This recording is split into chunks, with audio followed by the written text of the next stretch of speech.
Vitor.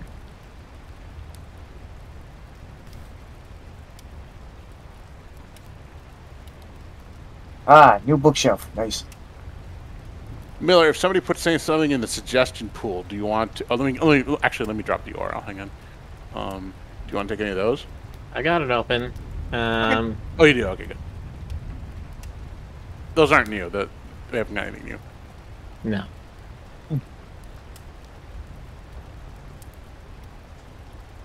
me put the form in the room.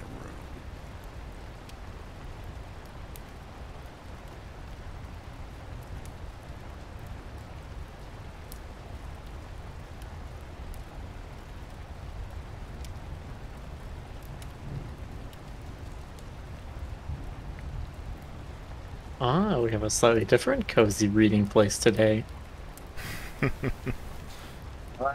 Very open library. Oh, echo. Thank you, Boxer, for the 13-month sub. Yay! Thank you, Baxter. Way to go. Huzzah and hurrah. Thurston Howell the Third. Anyway. Oh, okay. The URL's been dropped. Tweet has been retweetled.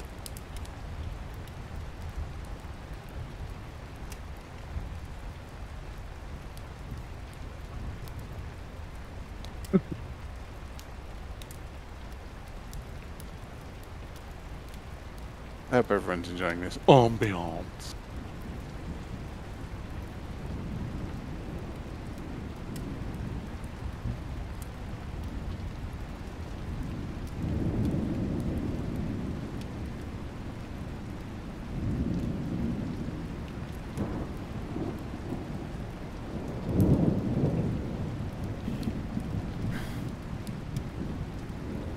Checking the length of some of these. Yeah, I deliberately picked ones that are a little bit on the short side. Around 2 so far. One's 5 minutes, they said, and one's 15 minutes. So that's good. GC, what site do you look for? I mean, what site do you look on? Creepypastas, that's it. Creepypasta? Okay. Yeah.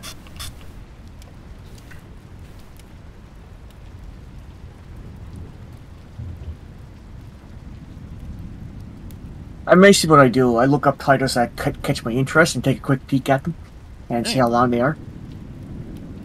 Yeah. Best not spoil the fun when you read it. Then if it gets weird halfway through, I just said, well, that was in the title. Let's see. So there's a creepypasta section on Archive of Our Own, but I'm trying to figure out if it's creepypasta fan fiction or it's fan fiction of other franchises that happen to be creepypasta. That's what I'm seeing on the website. It's hard to tell. Because I think it's the first one, because I'm seeing like there's one called like a Slender Man musical. Okay, I found 3 so far. They're very short, but I just picked them out because I really like their titles, and the brief summary of it looks pretty interesting. Just Boxer, we still have the submissions from last week. For tonight, I'll pick one more, make it a 4th. Oh, we just got something. Mm-hmm. Oh, God.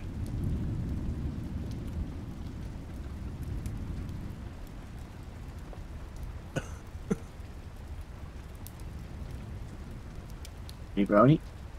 Oh, it's this. Yeah. Yeah, it's that. Didn't we read that one last time, or was that a different one? I'm pretty sure we read that one last year. Did we? Okay. All right. I forget to write down the titles of the ones we read because I remember one time I picked up one you guys already read. We read, there were 2 shitposty ones. There was that one, and then there was the...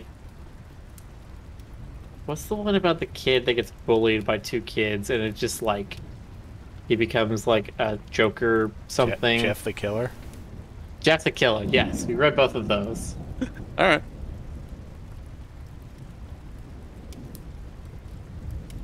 I barely remember any of the ones we read. Sorry, Cody. Cody?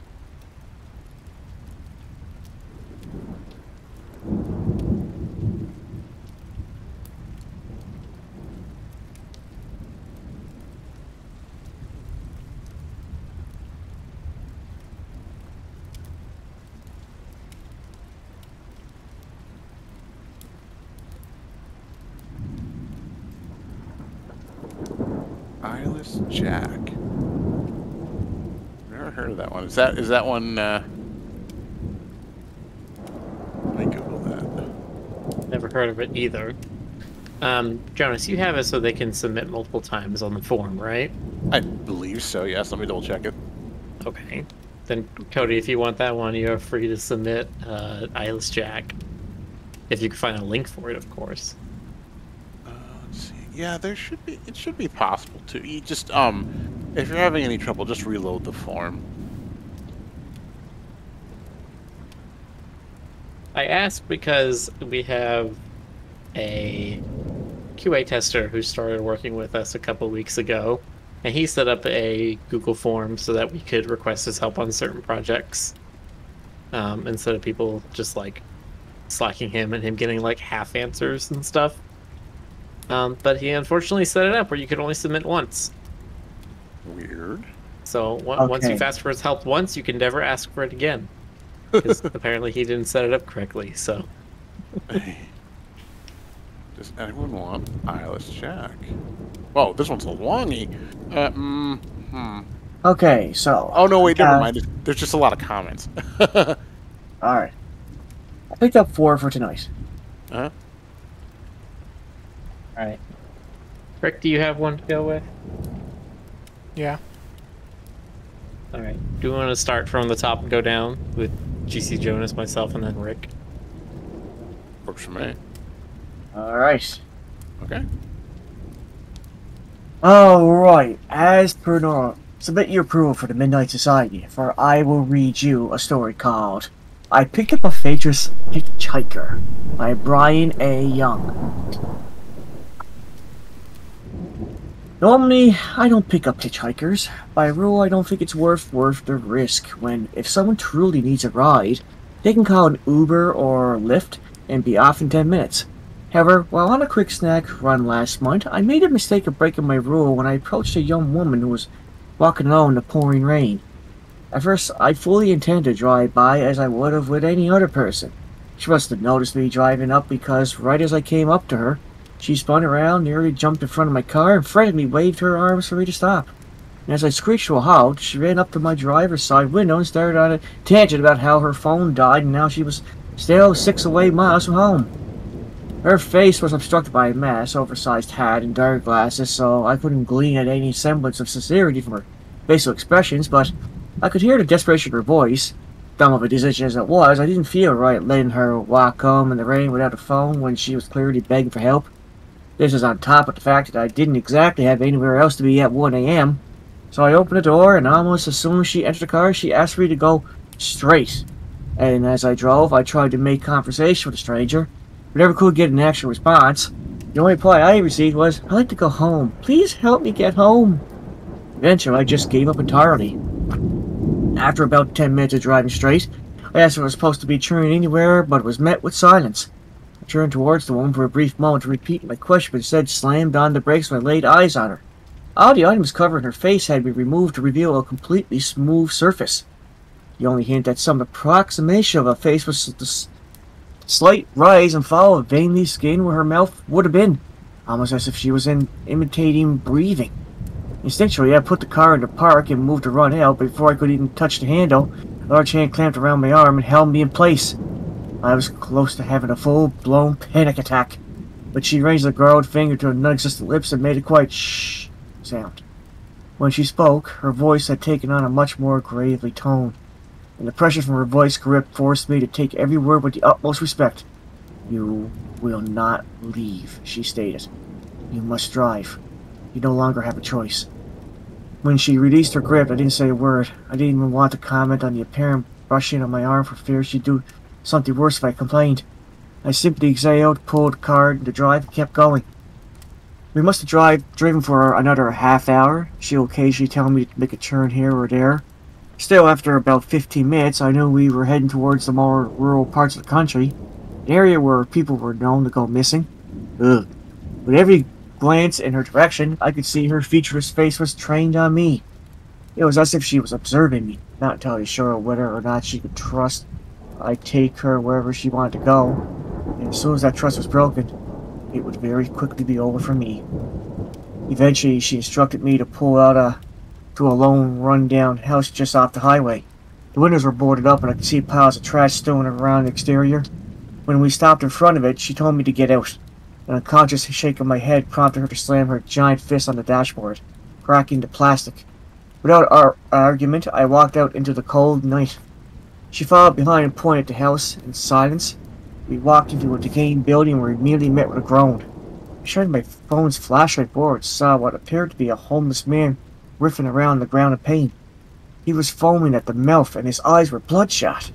I gasped and took a step back onto some glass which alerted him to our presence. He turned to me and begged for help. He begged me to call an ambulance or at least take a message for his kids. Again, rambling about he'd made a colossal mistake and unfortunately he never got to finish what he was saying. The woman pounced. In the blink of an eye, she was on top of him, her hands contorted into a claw that wrapped entirely around his face. 13 grotesque long fingers held his head down, and as he struggled against her ungodly strength, he tried to fight back, but the weak man's struggle were met with even more force. The creature upon him was determined to lap up every last breath, and I swore I could hear a twisted chuckle as it watched him cling from life. The screams seemed like they went on forever, but in reality it was quick. Maybe 30 seconds passed and he was gone. When she retracted from the body, a quick shine of my phone's light revealed a broken jaw, twisted nose, and a deep bruising around the neck. The woman faced away from me, and for a moment we both just stood there in that horrible place. I tried to find my voice. I wanted nothing more than the strength to tell her that all I was going to do was go home and pretend like this nightmare was all over. I didn't have to. For an instant, the way she turned to me on that dark, rainy road, she spun around and revealed not just a large smile, but a brand new face, one that greatly resembled that of the man she had just taken from this world. Her parting words to me was in his voice were, "Thank you very much. Never return here." With that, she simply walked further into the decaying structure. As soon as she was out of sight, I sprinted back to my car and sped out the way home. That must have quadruple checked somehow. The locks, taped the curtains down, and let a pile of makeshift weapons behind my bed. And every single dream I had for the next month consisted not just of visions of her, but of many more creatures like her. And honestly, despite it all, I still never want to tell anyone. I want nothing less to be another random guy thrown to see a story in the sea of telltales. I knew that anyone I told this to would roll their eyes and tell me that I'm being ridiculous and I need to be drug tested, or just avoid the scrutiny entirely. But just last week, a man was found dead in his home. Barely suffocated, jaw and broken nose. No tips have led to anything significant. The police only hint was a crappy video of some young man who was described as appearing featureless, being dropped off near the helps. Funnily enough, just last night, I saw a post of one of those on those community apps saying that someone in the area thought they saw a murdered man walking down the street, turned around just to be a young man who looked remarkably similar to him. After hearing the story, I think I feel a little less crazy going public with this story. To the man I named the death of, I'm so sorry. I thought I was doing something good, and as a result, it ended in tragedy. I would never forgive myself for that. I don't know what you're going through, but you deserve so much better. And to the world at large, if you're ever in a situation where someone's trying to hitchhike with you, please, just keep driving. Not bad. Hello, I am here now. Hello. Oh, it's a bat. Wait a minute! Is he the hitchhiker? No. Shocking twist, the bat was actually Stoker the whole time. My god, it's true. There. Yeah, checks out. Alright. Well, I suppose it's me. And I suppose we are going to start with the Lover's Tree, submitted for the approval of the Midnight Society, Roo Croo chapter. This is the Lover's Tree, written by Atlas Fitzgerald, found on creepypasta.com. I almost muted myself. Alright, here we go. I had recently moved to the Yorkshire Dales with my rescue dog, Splash. so named for his love of puddles. And this summer past we had ambled through the woodland on long walks on a weekend. He would always dart ahead, rustling through the leaf litter for insects or fallen branches, while I meandered behind, taking photos to share with my friends back in the city. We had traversed this particular patch of wood before, but never before had I seen the wych elm, and that's spelled W-I-C-H. Knotted and lifeless, it towered over the bracken like a rotten hand.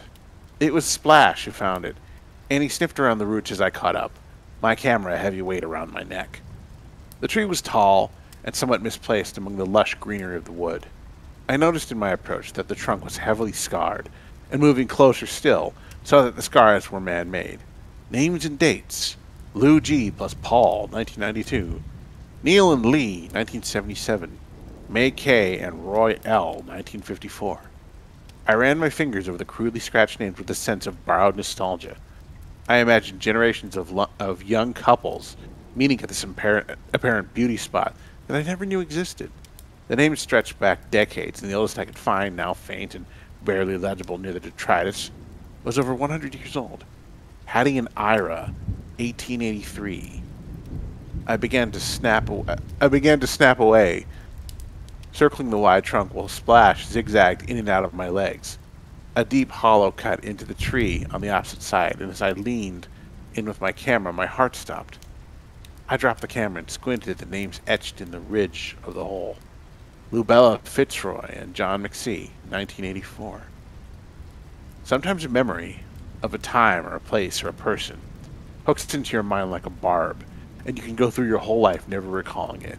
But there it remains, and all it takes for the barb to be pulled is a familiar image, or an overhead word, or a name carved into a tree.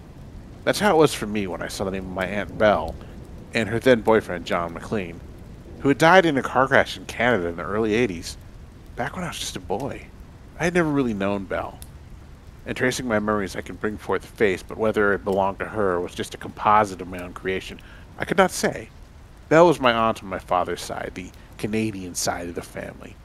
My father met my mother, native to these shores, while she was traveling through North America in the 1970s, and eventually they moved back to England where they raised a family. What left me feeling at odds, there by the wych elm, was that father's siblings and parents rarely visit the UK. As far as I know, Belle never left Toronto, and yet here was her name, carved into a tree in the heart of the Dales. In a strange way, I was morbidly excited. My mother and father moved from Toronto to London, where they raised my brother and sister and I. It seemed that Belle had visited us when I would have been 3 years old, and by chance she had happened to travel to the part of the country in which I now lived. It was an incredible coincidence. I rushed home and gave Splash a bath, and once I had cleaned the mud splatter from the bathroom tiles, I called my mom and asked her about it. "Oh, I haven't heard that name in a while," she said when I told her of my discovery. "But that can't be her. Belle never came to the UK. The only time you two met was when we spent Christmas there in, what was it, 1982? Or 1981? When you were only 2 or 3, I think. How old are you again?" She rambled on in that way, and I tried to veer the conversation back, but each time she dismissed it.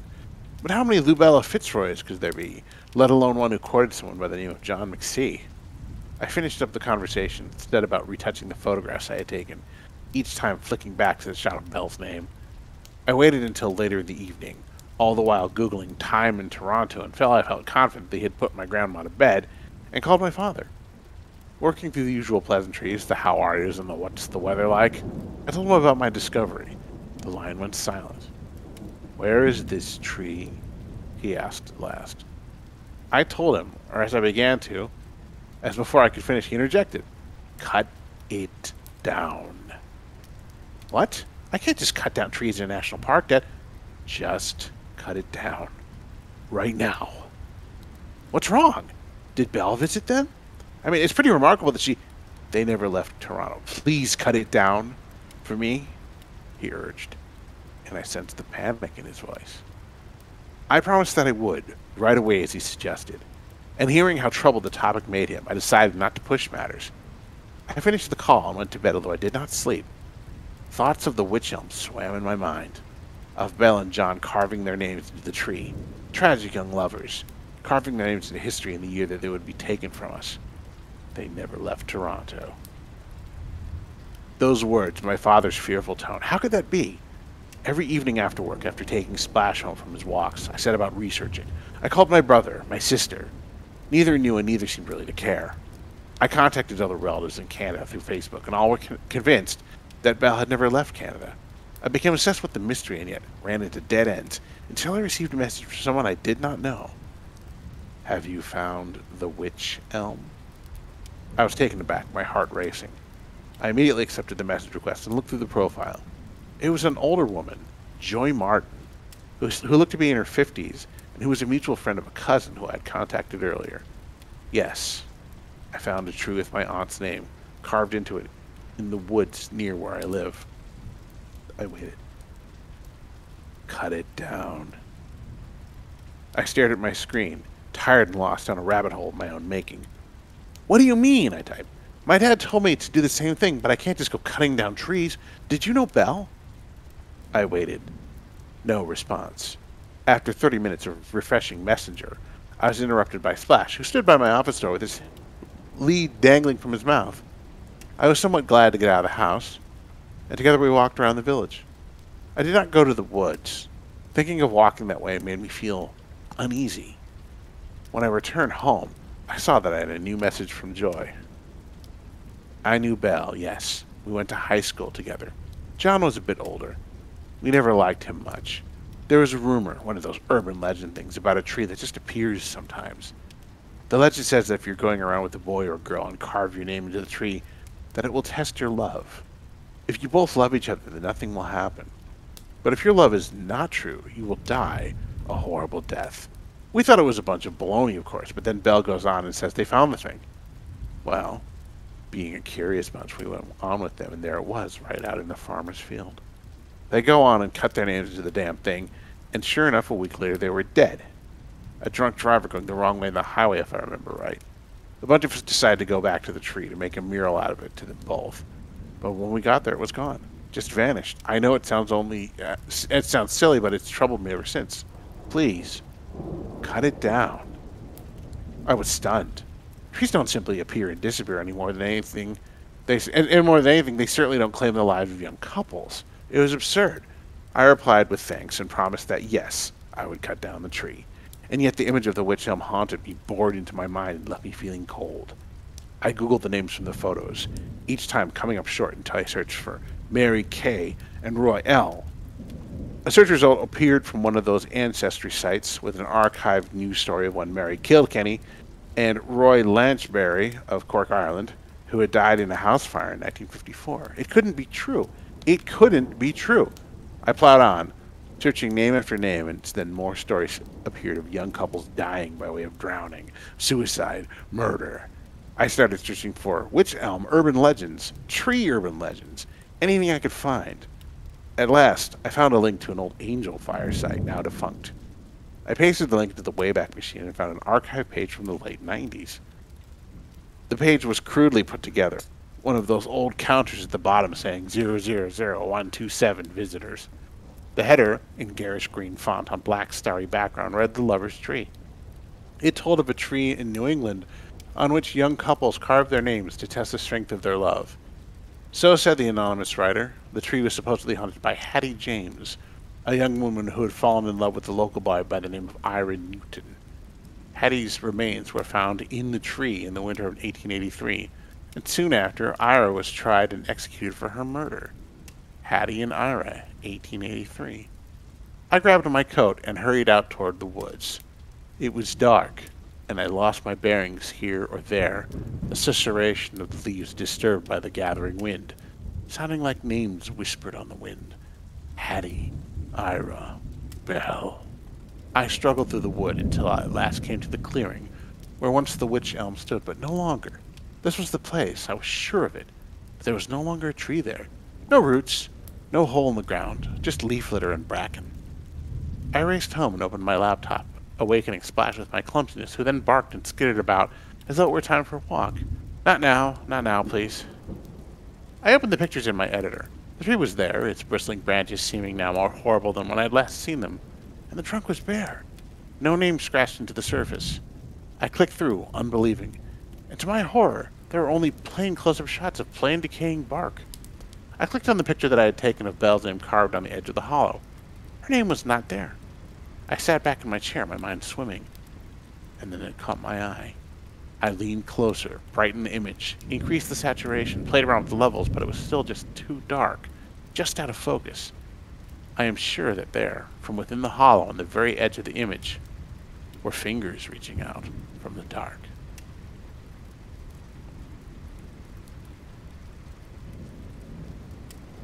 Oh, I like that one. Oh, I like that one a lot. Yeah. I read the other title for that one again. What was it called again? That was called The Lover's Tree. I'll post the link if you want to see it. Oh wait, actually I've seen that on Creepypasta actually. Pretty good, huh? You chose well, Jonas. You chose well. Creepy Canadian stories, #1. Yeah. Yeah. Exactly. You know, last year. Last year, GC, I found one from like Nova Scotia, and I wanted to, like, I wish I still had it because I would totally send it to you. There were a lot of people I knew that had some really good campfire stories when I was young. Good times. So, Miller, do you want to do one, or what would you like? We got a couple of. I think I'm gonna take the Eyeless Jack one. Oh, all right. There you go. Okay. All right, for the submission for the approval of the Midnight Society, Eyeless Jack. Hello, my name is Mitch. I'm here to tell you guys about an experience I had. I don't know if it was paranormal or whatever stupid words people use to describe supernatural phenomena, but after that thing visited me, I believe in that paranormal trash now. The week after I moved in with my brother Edwin, after my house was foreclosed, I finished unpacking. Edwin liked the idea of the moving in, since we had not seen each other for 10 years, so I was excited too. I soon fell asleep after I moved in. After that first week, I heard rustling noises coming from outside at about 1 in the morning. I thought it was a raccoon, so I ignored it and tried to fall asleep again. The next morning, I told Edwin about it and he agreed. The next night, however, I thought I heard my window opening and a loud thump, as if something entered my room. I darted up and looked around my room, but I saw nothing. The next morning, Edwin dropped his coffee cup when he saw me. He held up a nearby mirror and I saw myself. I had a large gash in my left cheek. After I was rushed to the hospital, my doctor told me I must have been sleepwalking, but then he showed me something that made my blood turn cold. He lifted up my shirt to reveal a sewn-up incision where my kidneys were. I stared into his eyes, mine widening. You somehow lost your left kidney last night, the doctor told me. We don't know how, though. Sorry, Mitch. The next night was my breaking point. Around midnight, I woke up to see a truly horrifying sight. I was staring face to face with a creature with a black hoodie and dark blue mask with no nose or mouth staring down at me.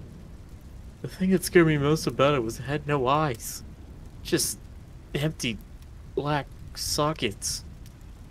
The creature also had some black substance dripping from its sockets. I grabbed a camera from the nearby mantle and took a picture. Immediately after taking the shot, the creature lunged at me and tried to claw open my chest to get to my lungs. I stopped it by kicking in the face. As I ran out of my room, I grabbed my wallet. I would need my money. I ran out of my brother's house into the night. I eventually ended up in the woods near Edwin's house and tripped on a rock. I fell unconscious and woke up at the hospital. My doctor, the same one who treated me before, entered the room. I have good news and bad news, Mitch, my doctor started. The good news is that you had minor injuries, and your parents are going to pick you up. I sighed with relief. The bad news is that your brother has been killed by some thing. Sorry.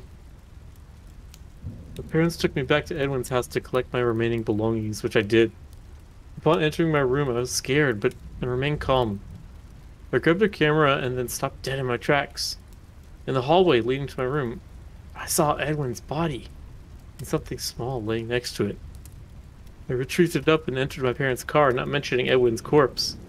I looked at the thing I had picked up and nearly vomited. I was holding my stolen, half-eaten kidney with some black substance on it.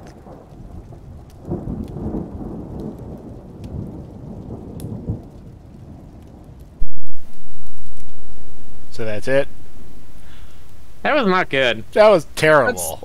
That's rude. Listen. I have an issue with that. If you take someone's kidney, you finish eating it. Do you know how many starving ghouls there are in this world? Sorry, Mitch, we lost your kidney. Sorry, Mitch. I guess you lost your kidney. How do you recognize his kidney? I guess he just assumed it was his kidney. Sentences. Listen, I read the first 3 sentences before he even said anything, and I'm like, oh, I need a dopey voice for this. He got that kidney as a graduation present. His mom had it engraved with his initials. God. For a horror story, I accidentally ate someone's kidneys. I'm sorry. DC, how many times have I told you, kidneys and kidney beans, not the same thing? Oh, hi, baby. You have excellent timing. Don't say the cat wants some kidney beans. The cat's like, I want kidney. You know how they I've heard make of kidney beans, right? I've heard, well, yeah, they Canadians? they make them from Canadians, yes. Oh no. It's the Alright. kidneys of rare poisonous tree frogs. They take Oh, them, they God. dry them out, and then they bag them up. Well, that's delightful. Are you BSing me? You're BSing me. What? Me? BS you. Okay, Never. the thing is, it sounds plausible because, like, I mean, I mean, We people eat eat weird- blood pudding and blood yeah, sausage, and or like No, sensory someone's eggs. BSing you. Now, So, only like a month ago did I learn what cocoa pods actually look like. That one, I thought somebody was making that up. I'm like, there's no way. Remember to tell you something about Kopi Luwak if you don't know about it, Miller. oh god, who doesn't know about that at this point? I Anyway, was trying to take video while Jonas is reading his story. It is thunder and lightning here in Dallas, and it is like perfect theming for tonight. nice. It's thunderbolts and lightning, very, very frightening. Mm-hmm. It calmed down right now, but it was going pretty strong there for a bit. Nice. It heard my terrible story, and it's like, nah, I'm out of here. I've heard of Eyeless Jack before. I've just never read that one. So, is it Rick's turn or my turn? It's my turn. Okay, then I shall mute. Okay. This one is called Mr. Widemouth by Perfect Circle 35. I'm assuming we haven't read this one before.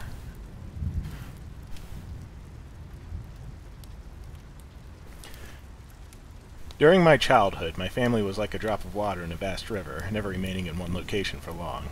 We settled in Rhode Island when I was 8, and there we remained until I went to college in Colorado Springs. Most of my memories are rooted in Rhode Island, but there are fragments in the attic of my brain which belong to the various homes we had lived in when I was much younger. Most of these memories are unclear and pointless, chasing after another boy in the backyard of a house in North Carolina, trying to build a raft to float on the creek behind the apartment we rented in Pennsylvania, and so on. But there is one set of memories which remain clear as glass, and as though they were just made yesterday. I often wonder whether these memories are simply lucid dreams produced by the long sickness I experienced that spring, but in my heart I know they're real. We were living in a house just outside the bustling metropolis of New Vineyard, Maine, population 643. It was a large structure, especially for a family of 3. There were a number of rooms that I didn't see in the 5 months we resided there. In some ways it was a waste of space, but it was the only house on the market at the time, at least within an hour's commute of my father's place of work. The day after my 5th birthday, attended by my parents alone, I came down with a fever. The doctor said I had mononucleosis, which meant no rough play and more fever for at least another 3 weeks. It was a horrible time to be bedridden. We were in the process of packing our things to move to Pennsylvania, and most of my things were already packed away in boxes, leaving my room barren. My mother brought me ginger ale and books several times a day, and these served the function of being my primary form of entertainment for the next few weeks. Boredom always loomed just around the corner, waiting to rear its ugly head and compound my misery. I don't exactly recall how I met Mr. Widemouth. I think it was about a week after I was diagnosed with mono. My first memory of the small creature was asking him if he had a name. He told me to call him Mr. Widemouth because his mouth was large. In fact, everything about him was large in comparison to his body, his head, his eyes, his crooked ears, but his mouth was by far the largest. "You look kind of like a Furby," I said, as he flipped through one of my books. Mr. Widemouth stopped and gave me a puzzled look. "Furby? What's a Furby?" he asked. I shrugged. "You know, the toy. Little robot with the big ears. You can pet them and feed them, almost like a real pet." "Oh." Mr. Widemouth resumed his activity. "You don't need one of those. They aren't the same as having a real friend." I remember Mr. Widemouth disappearing every time my mother stopped by to check in on me. "I lay under your bed," he later explained. "I don't want your parents to see me because I'm afraid they won't let us play anymore." We didn't do much during those first few days. Mr. Widemouth just looked at my books, fascinated by the stories and pictures they contained. The third or fourth morning after I met him, he greeted me with a large smile on his face. "I have a new game we can play," he said. "We have to wait until after your mother comes to check on you, because she can't see us play it. It's a secret game."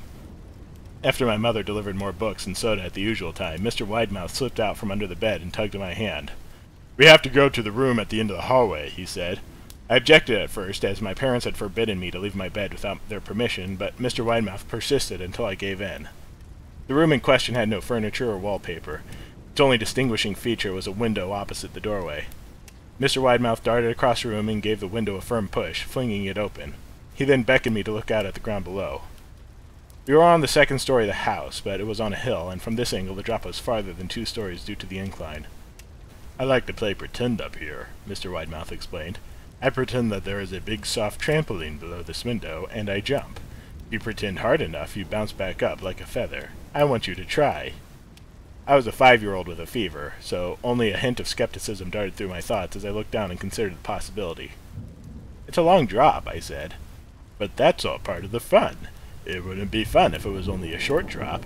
If it were, that way you may as well just bounce on a real trampoline."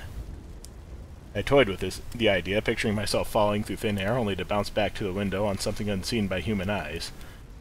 But the realist in me prevailed. "Maybe some other time," I said. "I don't know if I have enough imagination. I could get hurt." Mr. Widemouth's face contorted into a snarl, but only for a moment. Anger gave way to disappointment. "If you say so," he said. He spent the rest of the day under my bed, quiet as a mouse.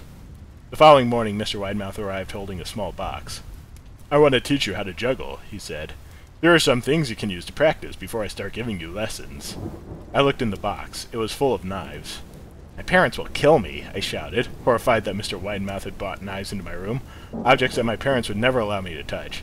"I'll be spanked and grounded for a year." Mr. Widemouth frowned. "It's fun to juggle with these. I want you to try it." I pushed the box away. "I can't. I'll get in trouble. Knives aren't safe to just throw in the air." Mr. Widemouth's frown deepened into a scowl. He took the box of knives and slid under my bed, remaining there the rest of the day. I began to wonder how often he was under me. I started having trouble sleeping after that. Mr. Widemouth often woke me up at night, saying he put a real trampoline under the window, a big one that I couldn't see in the dark. I always declined and tried to go back to sleep, but Mr. Widemouth persisted. Sometimes he stayed by my side until early in the morning, encouraging me to jump. He wasn't so fun to play with anymore. My mother came in one morning and told me I had her permission to walk around outside. She thought the fresh air would be good for me, especially after being confined to my room for so long. Ecstatic, I put on my sneakers and trotted out to the back porch, yearning for the feeling of sun on my face. Mr. Widemouth was waiting for me. "I have something I want you to see," he said. I must have given a weird look, because he then said, "It's safe, I promise." I followed him to the beginning of a deer trail which ran through the woods behind the house. "This is an important path," he explained. "I've had a lot of friends about your age. When they were ready, I took them down this path to see a special place. You aren't ready yet, but one day I hope to take you there." I returned to the house, wondering what kind of place lay beyond the trail. 2 weeks after I met Mr. Widemouth, the last load of our things had been packed into the moving truck. I would be in the cab of the truck, sitting next to my father for the long drive to Pennsylvania. I considered telling Mr. Widemouth I would be leaving, but even at 5 years old, I was beginning to suspect that perhaps the creature's intentions were not to my benefit, despite what he said otherwise. For this reason, I decided to keep my departure a secret. My father and I were in the truck at 4 a.m. I was hoping to make it to Pennsylvania by lunchtime tomorrow with the help of an endless supply of coffee and a 6-pack of energy drinks. He seemed more like a man who was about to run a marathon rather than one who was about to spend 2 days sitting still. "Early enough for you?" my father asked with a hint of sympathy. I nodded and placed my head against the window, hoping for some sleep before the sun came up. I felt my father's hand on my shoulder. This is the last move, son, I promise. I know it's hard for you, as sick as you've been. Once Daddy gets promoted, we can settle down and you can make friends. I opened my eyes as we backed out of the driveway. I saw Mr. Widemouth's silhouette in my bedroom window. He stood motionless until the truck was about to turn onto the main road. He gave a pitiful little wave goodbye, steak knife in hand. I didn't wave back. Years later, I returned to New Vineyard. The piece of land our house stood upon was empty except for a foundation, as the house burned down a few years after my family left. Out of curiosity, I followed the deer trail that Mr. Widemouth had shown me. Part of me expected him to jump out from behind a tree and scare the living bejesus out of me, but I felt that Mr. Widemouth was gone, somehow tied to the house that no longer existed. The trail ended at the New Vineyard Memorial Cemetery. I noticed that many of the tombstones belonged to children.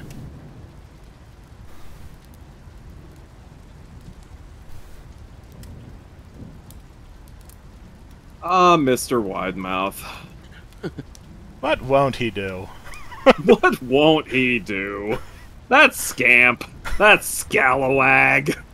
Is it weird that the entire time you were reading that story, the mental image I had in my mind was Spampton as Mr. Widemouth? God. Now's your chance to be a big shot! For some reason, I was thinking the Mad TV face. Nice. Well, that one was fun. I feel like I've read that one, like, a long time ago. Might have been. I have no idea when that was originally posted. Anyway. I suppose... that was at least back in 2010. Ah, 2010. A more innocent time. When there were wide mouths and... Furbies. And good times. Matt Smith was Doctor There Who. were Anyway. flip phones. Oh my god, that was 11 years ago, was it? Okay. I've been requested, one was specifically requested for me to read. And so I'm gonna read that one. This one is not a creepypasta in the, traditional definition of the term. This is an older story. I'm pretty sure I may have read it last year, but that was a year ago, so whatever. Submitted for the approval of the Midnight Society. The Telltale Heart by Edgar Allan Poe. True. Nervous. Very, very dreadfully nervous I had been and am. But why will you say that I am mad? The disease had sharpened my senses, not destroyed, not dulled them. Above all was the sense of hearing acute. I heard all things in the heaven and in the earth. I heard many things in hell. How then am I mad? Hearken, and observe how healthily, how calmly I can tell you the whole story. It is impossible to say how first the idea entered my brain, but once conceived, it haunted me day and night. Object there was none. Passion there was none. I loved the old man. He had never wronged me. He had never given me insult. For his gold I had no desire. I think it was his eye. Yes, it was this. One of his eyes resembled that of a vulture. Pale blue eye with a film over it. Whenever it fell upon me, my blood ran cold. And so, by degrees, very gradually, I made up my mind to take the life of the old man, and thus rid myself of the eye forever. Now this is the point.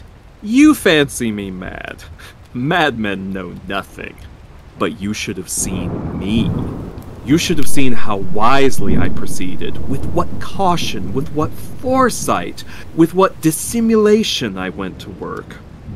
I was never kinder to the old man than during the whole week before I killed him.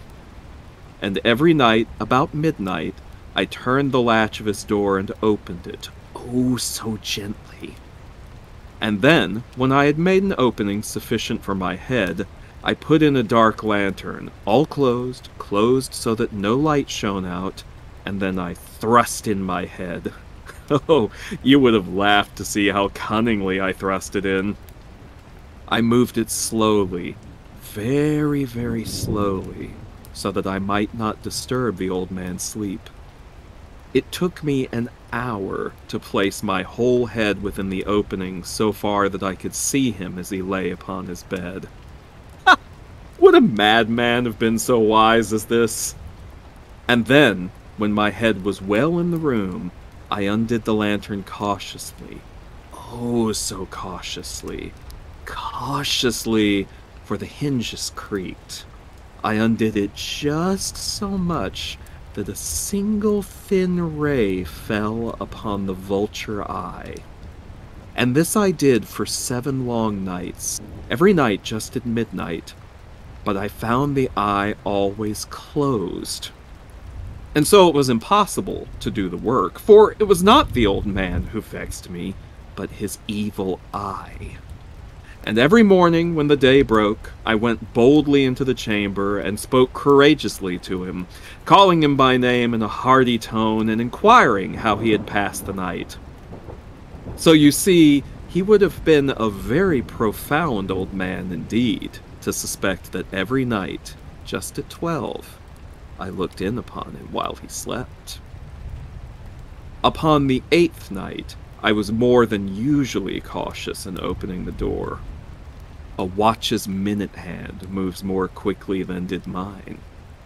Never before that night had I felt the extent of my own powers, of my sagacity. I could scarcely contain my feelings of triumph. To think, there I was, opening the door little by little, and he not even to dream of my secret deeds or thoughts. I fairly chuckled at the idea, and perhaps he heard me, for he moved on the bed suddenly, as if startled. Now, you may think that I drew back, but no. His room was as black as pitch with the thick darkness, for the shutters were close fastened through fear of robbers, and so I knew that he could not see the opening of the door, and I kept pushing it on steadily, steadily. I had my head in, and was about to open the lantern when my thumb slipped upon the tin fastening, and the old man sprang up in the bed, crying out, "Who's there?" I kept quite still and said nothing. For a whole hour I did not move a muscle, and in the meantime I did not hear him lie down. He was still sitting up in the bed listening, just as I have done, night after night, hearkening to the death watches in the wall. Presently I heard a slight groan, and I knew it was the groan of mortal terror. It was not a groan of pain or of grief. Oh no. It was the low, stifled sound that arises from the bottom of the soul when overcharged with awe. I knew the sound well. Many a night, just at midnight, when all the world slept, it has welled up from my own bosom, deepening with this dreadful echo the terrors that distracted me. I say I knew it well. I knew what the old man felt, and pitied him, although I chuckled at heart. I knew that he had been lying awake ever since the first slight noise when he had turned in the bed. His fears had been ever since growing upon him. He had been trying to fancy them causeless, but could not. He had been saying to himself, "It is nothing but the wind in the chimney. It is only a mouse crossing the floor," or "It is merely a cricket which has made a single chirp." Yes, he has been trying to comfort himself with these suppositions, but he had found all in vain, because death, in approaching him, had stalked with his black shadow before him and enveloped the victim. And it was the mournful influence of the unperceived shadow that caused him to feel, although he neither saw nor heard, to feel the presence of my head within the room. When I had waited a long time, very patiently, without hearing him lie down, I resolved to open a very, very little crevice in the lantern. So I opened it. You cannot imagine how stealthily, until at length a single dim ray, like the thread of the spider, shot from out the crevice and fell upon the vulture eye. It was open. Wide open, and I grew furious as I gazed upon it. I saw it with perfect distinctness, all a dull blue with a hideous veil over it that chilled the very marrow in my bones. But I could see nothing else of the old man's face or person, for I had directed the ray as if by instinct precisely upon the damned spot. And now have I not told you that what you mistake for madness is but over-acuteness of the senses? Now I say, there came to my ears a low, dull, quick sound, such as a watch makes when enveloped in cotton. I knew that sound well, too. It was the beating of the old man's heart. It increased my fury, as the beating of a drum stimulates the soldier into courage. But even yet, I refrained and kept still. I scarcely breathed. I held the lantern motionless. I tried how steadily I could maintain the ray upon the eye. Meanwhile, the hellish tattoo of the heart increased. It grew quicker and quicker and louder every instant. The old man's terror must have been extreme. It grew louder, I say louder, every moment. Do you mark me well? I have told you that I am nervous, so I am. And now, at the dead hour of the night, amid the dreadful silence of that old house, so strange a noise as this excited me to uncontrollable terror. Yet for some minutes longer I refrained and stood still, but the beating grew louder. Louder! I thought the heart must burst. And now a new anxiety seized me. The sound would be heard by a neighbor! The old man's hour had come. With a loud yell, I threw open the lantern and leaped into the room. He shrieked once only. In an instant, I dragged him to the floor and pulled the heavy bed over him. I then smiled gaily to find the deed so far done, but for many minutes the heart beat on with a muffled sound. This, however, did not vex me. It would not be heard through the wall. At length it ceased. The old man was dead. I removed the bed and examined the corpse. Yes, he was stone dead. I placed my hand upon the heart and held it there many minutes. There was no pulsation. He was stone dead. His eye would trouble me no more. If you still think me mad, you will think so no longer when I describe the wise precautions I took for the concealment of the body. The night waned and I worked hastily, but in silence. First of all, I dismembered the corpse. I cut off the head and the arms and the legs. I then took up 3 planks from the flooring of the chamber and deposited all between the scantlings. I then replaced the boards so cleverly, so cunningly that no human eye, not even his, could have detected anything wrong. There was nothing to wash out, no stain of any kind, no blood spot whatever. I had been too wary for that. A tub had caught all. When I had made an end of these labors, it was 4 o'clock, and still dark as midnight. As the bell sounded the hour, there came a knocking at the street door. I went down to open it with a light heart, for what had I now to fear?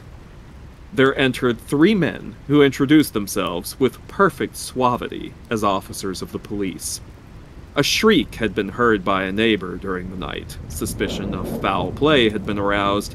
Information had been lodged at the police office, and they, the officers, had been deputed to search the premises. I smiled. For what had I to fear? I bade the gentleman welcome. The shriek, I said, was my own, in a dream.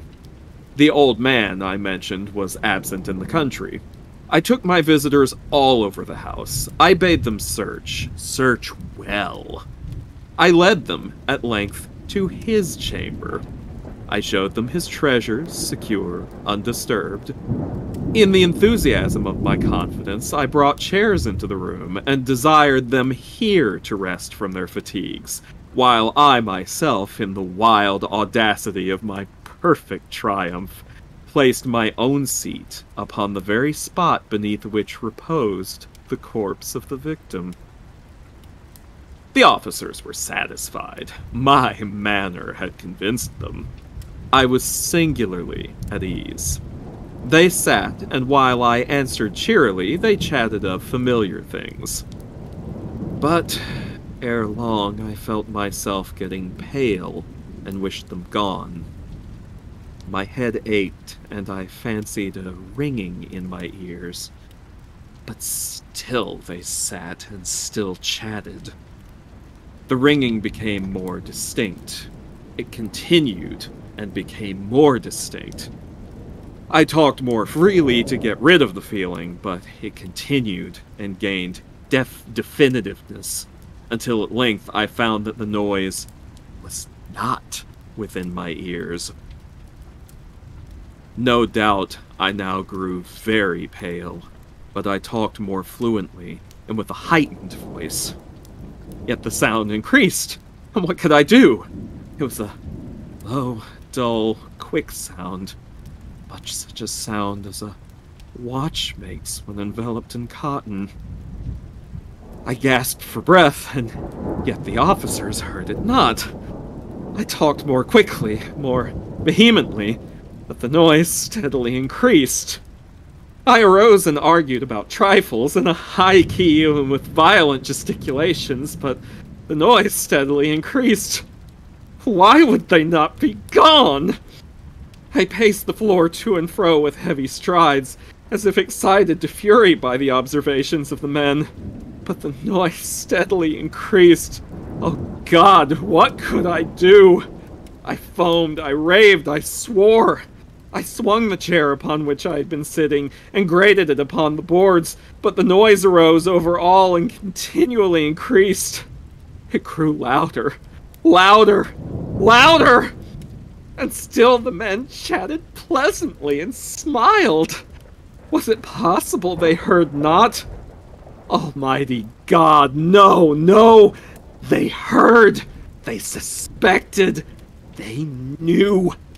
They were making a mockery of my horror! This I thought, and this I think, but anything was better than this agony. Anything was more tolerable than this derision. I could bear those hypocritical smiles no longer.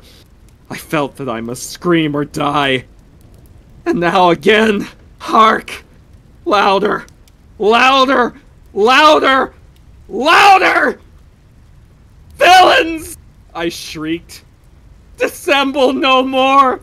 I admit the deed! Tear up the planks! Here! Here! It is the beating of his hideous heart!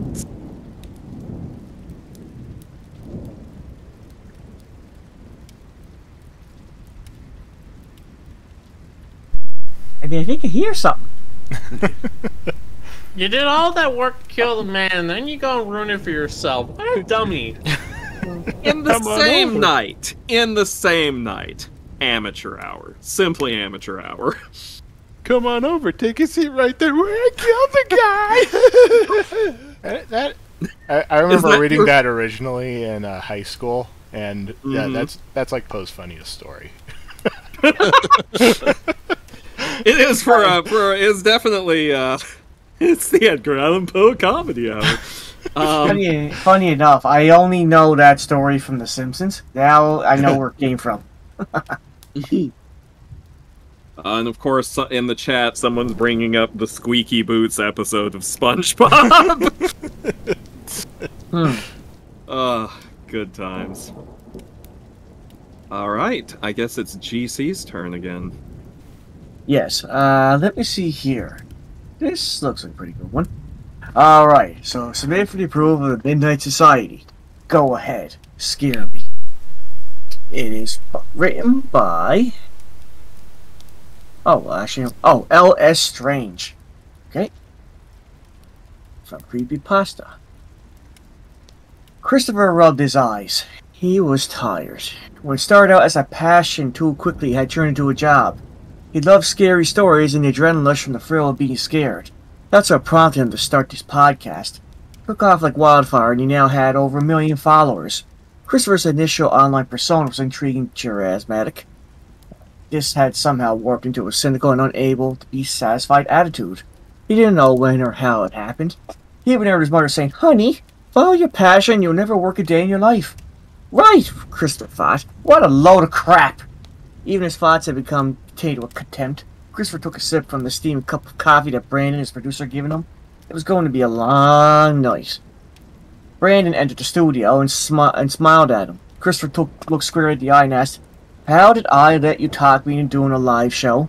In response, Brandon grinned when it caused Christopher to grin. "Must be the payable ads. Oh yeah, and the live stream comments from your fans," Brandon sarcastically replied. "Touché," Christopher responded, still grinning. "Then on a serious note," he stated, "I wish we would get a real scary story. The submissions we received would bury a rate of 5. I want something to submit a story that would rate 10 out of 10, he sighed deeply. "I know, hang in there. I'm sure one will be submitted soon," Brandon said. He and Christopher had worked together for 3 years, and during that time they had become close friends, almost like brothers. In an effort to lift Christopher's spirit, Brandon said, "By the way, I changed the submission guidelines to help weed out the crap. If you don't include the phrase 'I'm scared' in the body of the email submission, it gets filtered out. I programmed your inbox to automatically move it to the trash." He looked hopefully to his friend.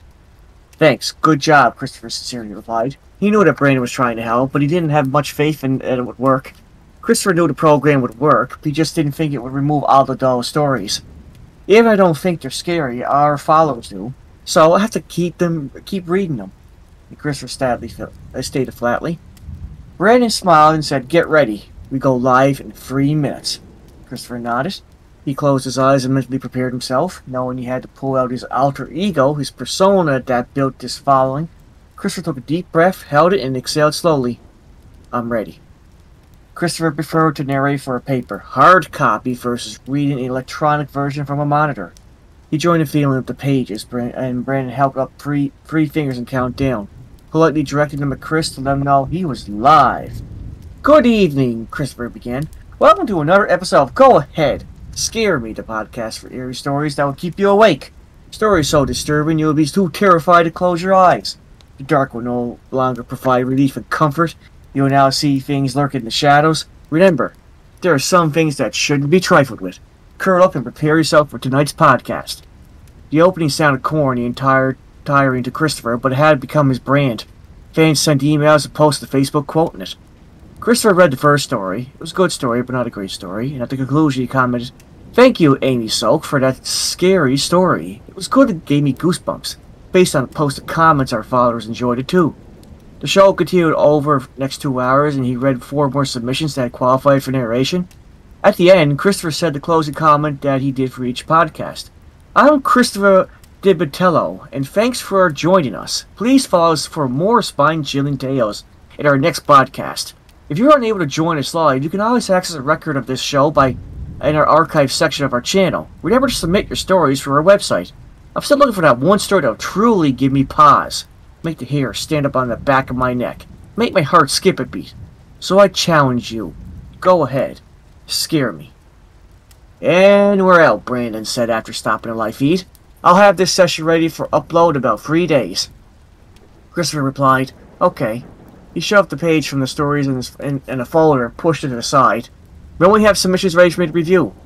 "I'm working on that tomorrow. I should have some for you then. Hoping to find some good ones," Brandon answered. "Cool. I'm beat and I'm heading home. Talk to you later," Christopher said, trying to stifle a yawn. Get some rest. Looks like you need it, Brandon said. Christopher smiled, nodded, and waved goodbye as he left the studio. The next day, Christopher arrived at the studio and streaming a cup of very strong coffee in his hand. He entered the studio and waved hello to Brandon, who was in the control room editing their last session. Brandon nodded and jumped up from his chair. Hey, bro, I put the filtered submissions in your network folder. I figured there may even some decent ones for our next stream. Brandon hoped to raise Christopher's spirit by saying that, and he felt as though he would watch his friend descend to a black hole of despair. Okay, thanks. I'll check them out, Christopher replied flatly. Not to be deterred, Brandon added, Your package came this morning. I put it on your desk. What'd you order? Christopher looked at him with surprise and replied, I didn't order anything. Maybe it's a gift from one of your fans? Brandon said teasingly. Oh, great, that's all I need, he said in a sarcastic tone. Then he smiled, though, and he had to admire Brandon for not giving up on him and tolerating his moodiness. Christopher entered the office, which was a room adjacent from the sound booth. He set his cup of coffee on the desk and turned his attention to the package. It was 24 inches long, 12 inches wide, and 8 inches in height. Plain brown box. No address or return address, or label. You said it was delivered this morning? Christopher yelled from... Oh, you said it was delivered this morning? Christopher yelled from his office to Brandon. Yep, and he hollered back. A bit irritated, Christopher left his office and stood outside the control room doorway. Who delivered it, he asked. Brandon filed for a moment and replied, No one. It was just on the front step when I got here. Why? There's not many mailing labels. Someone must have handled delivery. Christopher stated, That's weird. No weirder than our followers, Christopher commented and walked back in his office. His attention was on the package. He stared at it for a moment and opened the box. It wasn't sealed with tape or string. Christopher retrieved the contents, a vintage transistor radio, a thin essay binder, and an envelope.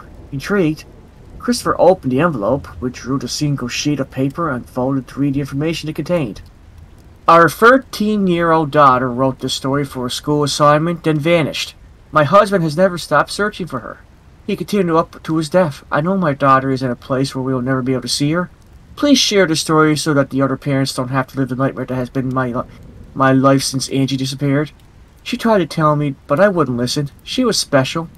But because I didn't believe her, she's gone. Christopher sat there for a moment, processing what he just read. Then he smiled and filed out. What a great lead for this story. This one might have been worth reading and hearing. Looked at the radio, and it was a small model 10-inch long and 6-inch high. Light beige in color, the left side of the front radio held the tuning dial and volume on-off knob.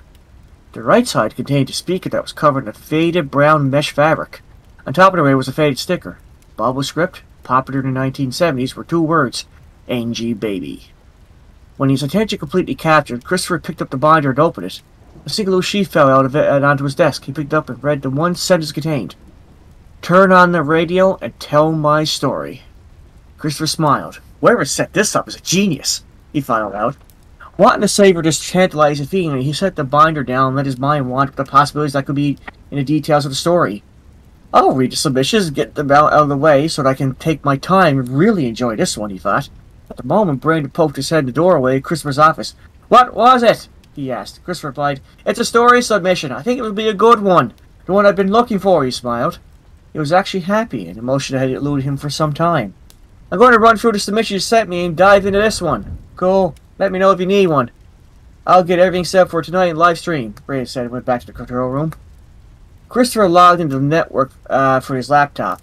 Maybe some background news will help me get through this, he said aloud, talking to himself. Christopher turned the volume knob until he heard a click, indicating it was on. Rock and roll music from the 1970s filled the room. He turned the knob so the volume was loud enough to hear, but not to be distracting. Reading through the submissions, Christopher soon became about he played children with solid black eyes. A ghost lurking in the closet. A demon under the bed. I'm tired of these. This has been done to death. I want something original. It's too much to ask. Although not speaking to anyone directly to anyone, Brandon heard Christopher and replied, No, it's not. You'll find one. Christopher sighed deeply and slumped back into his office chair. Completely frustrated, he shut the cover of his laptop and they would bear seeing the unsatisfactory submission any longer. The music on the radio stopped. A female adolescent voice emanated from the video. Tell my story. Then the music resumed. Surprised, Christopher looked at the radio. Very nice. A device inside the radio program to say at the line that plays the music again. I love how this person thinks. They know how to make it creepy. A grin came across his face. Christopher was now ready to read the story, and he picked up the binder and looked at the handwritten pages. The cursive text, written in pencil, was fading to smudge but still legible. Christopher took a deep breath, exhaled, and read the story. The Unspoken Truth by Angela O'Day, October 7th, 1971. Mom, you're not going to believe me, but voices from my radio talked to me. You and Dad gave it to me for my birthday. I wanted to be like my friends and have a radio. But this is not the one this one is not like my friend's radio. It's different. I wonder where you got it. Since I told you about the voices you and Dad talk about me, also on the phone with people I don't know, you think you're talking to private. But I hear a lot of things when you don't think I'm there. I overheard Aunt Mary say that I was touched. After that, you took me out of school. I know it's because I told you about the voices. You smiled and said, Angie, baby, you're special and need to be in a special class. But you couldn't find one that would take me. So you hired Mr. Eckers to be my tutor. He said he could help me. He's a bad man. Nothing but evil in his mind. The voices continue. Mr. Eckers tried to do things to me. Touch me in bad ways. It's no use telling you or Dad about him. You think he's great. I don't like him. I try to pretend I'm not there. Then I hear the voices. You're telling me to do horrible things to Mr. Eckers. No one else hears me. I only hear music. I hear music too most of the time. Sometimes I hear the voices from the radio. Mostly I hear them late at night when I'm alone. For months I ignored them. I told Dr. Johnson about them. He just nodded and looked the other way. A lot of the notes. He is a bleeding eater. He thinks I'm making up for attention. Not. Each session we talk about the same thing, the voices. I don't want to see Dr. Johnson anymore. I want to make him go away. I took the radio to our last session. I heard the voices. He didn't. When it was time for our next session, I was happy when he told me he was no longer available to see me. That he had left town. No one knew where he was, but I did. Today, Mr. Atkins reached his hand under my shirt. Froze. He started to breathe heavy. Looked around the room, trying to find a way to get away. I saw the radio. Then I felt my mind bend. His had a funny look on his face. There was a lot of blood. Ran down the side of his face and from my eyes. He fell to the floor and was still. Then he was gone. Put him away.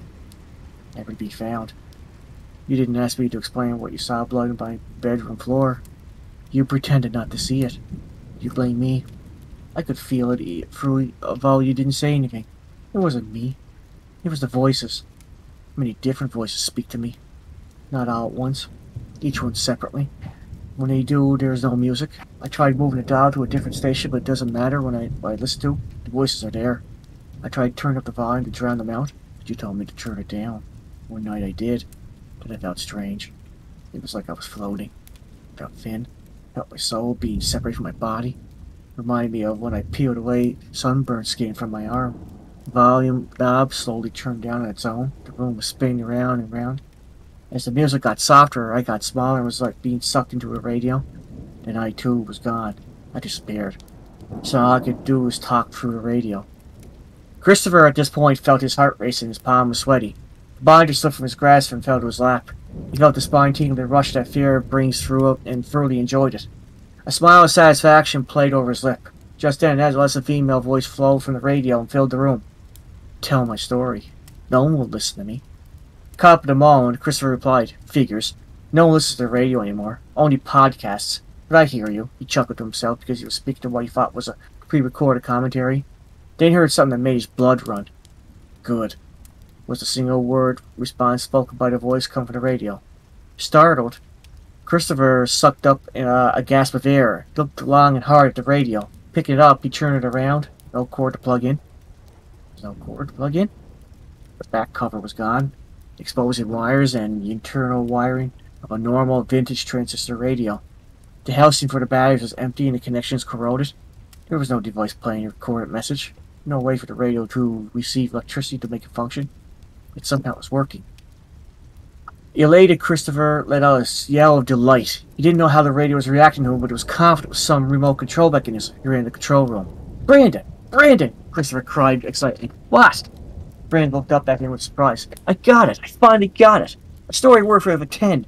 A story that scared me. Christopher was so thrilled he could barely get word out. Awesome! Brandon replied, smiling. He was so happy to see his friend animated. Have you do it on tonight's live stream. Have you set that up? Are you ready?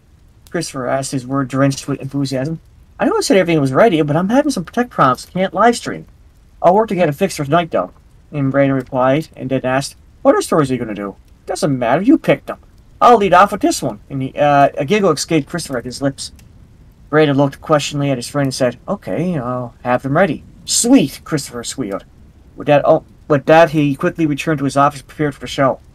Talking aloud to himself, he said, I only have 5 minutes until we start. Christopher set to work to get ready for the show. He was so excited he could barely contain himself. Later that evening, Christopher was almost set for the live stream show. He was sitting in the sound booth, getting his position just right. Brandon walks in, his face clouded. What? Christopher asked. I haven't figured out the problem. The show won't be live. Brandon couldn't meet his gaze and look at the floor. Christopher saw that Brandon felt bad. Brandon had been there many times during their friends when he needed him. Gently he said, that's okay, no big deal. We'll record it and blast it out later. Pausing a moment as a slight grin spread across his face, Christopher added, I've been posting it since I read this story, telling listeners to get ready. Then I had a story so scary it was a 10 that it really scared me. Then he asked, you can set it up so that our files can still comment those recording, right? Brandon's eyes lit up. Absolutely, they will know the difference. He felt relieved that Christopher wasn't upset. I got everything ready for you, he said with a smile. Excellent, Christopher replied. I'll be ready in a minute. He then walked to his office. Christopher picked up the binder and the radio and headed for the south booth. Brandon gave him a questioning look. Props for the show, Christopher said. Brandon nodded. Christopher set the radio on the counter to his left and placed the binder directly in front of him, not realizing the volume knob of the radio was in the opposition. He adjusted the microphone so it was directly in front of his face. He looked up and could see Brandon in the adjoining control room. Christopher put the headphones on and gave a thumbs up, signaling to Brandon that he was ready. Brandon motioned with his fingers a countdown, 3, 2, 1, then pointed to Christopher that they were recording. He was unaware that Brandon, as a surprise, had also set up a camera, broadcast for the audio and visual when it aired. Welcome to another episode. Go ahead, scare me. The podcast so terrifying you will have nightmares for months. Many times I challenged you to send in a story that would scare me. We're receiving some really good stories, but none that truly scares me. None that made me not want to be alone in my bedroom at night, in the dark. None that send chills down my spine. Tonight, we have a special treat. I'm proud to announce that we have received a story that is a 10. It scared me and made my hair stand up on the back of my neck. It is outstanding. The creep factor is off the charts. I'm eager to show you comments as you listen to the story. Christopher paused for effect and said, Go ahead, scare me. Brandon launched a product advertisement, giving Christopher time to take a breath, and a quick drink from his cup of coffee and clear of his throat so he would be ready to narrate the story. At the conclusion of the ad, Christopher opened the binder, and a single sheet of loose paper clung to the left side of the binder. He sucked up a deep breath, and he was shocked to see the next page were blank. No! Where's the story? The pages can't be blank. Can't be gone, Christopher thought. Fear gripped at him. He slipped through the pages, and they were all blank. His head began to swim as thoughts raced through his mind. All mode he couldn't think. Grief-stricken. He sat there motionless. He looked down at the binder, hoping to see the story, and then the pages were still blank. Then he gazed, rest on a loose sheet of paper. He read it aloud, whispering the words he saw. Turn on the radio. Tell my story. The silence seemed like an eternity. Brandon looked hard at him, shrugging his shoulders. He held up his hands in a what's going on gesture. Christopher looked at him and panic set in. His eyes darted around the room that was settled on the radio, and with a shaky hand, he reached out and switched the volume knob until it clicked and the radio came to life. He turned the volume up enough that the listeners could hear the music in the background, but not loud enough to overtake his narration. Christopher looked back at the binder, and the words of Angie's story filled the papers. Having a huge sigh of relief, a nervous chuckle escaped his lips. But he sounded like a madman. Gaining a hold of himself, he said, Apologies for technical difficulties. Are you ready to be scared? Christopher then slowly and calmly read the story in the binder, and he hoped the followers would enjoy it and get the same impact he did from the experience. As he read, a strange feeling came over him, though. He felt himself floating, getting thin and weightless. Ignoring these feelings, he continued to read, and it wasn't a long story, but seemed to take forever. The time stopped, he wondered to himself, while not missing the beat of the narration. Christopher was unaware the volume of the radio was getting softer. He felt an uneasiness take over his mind.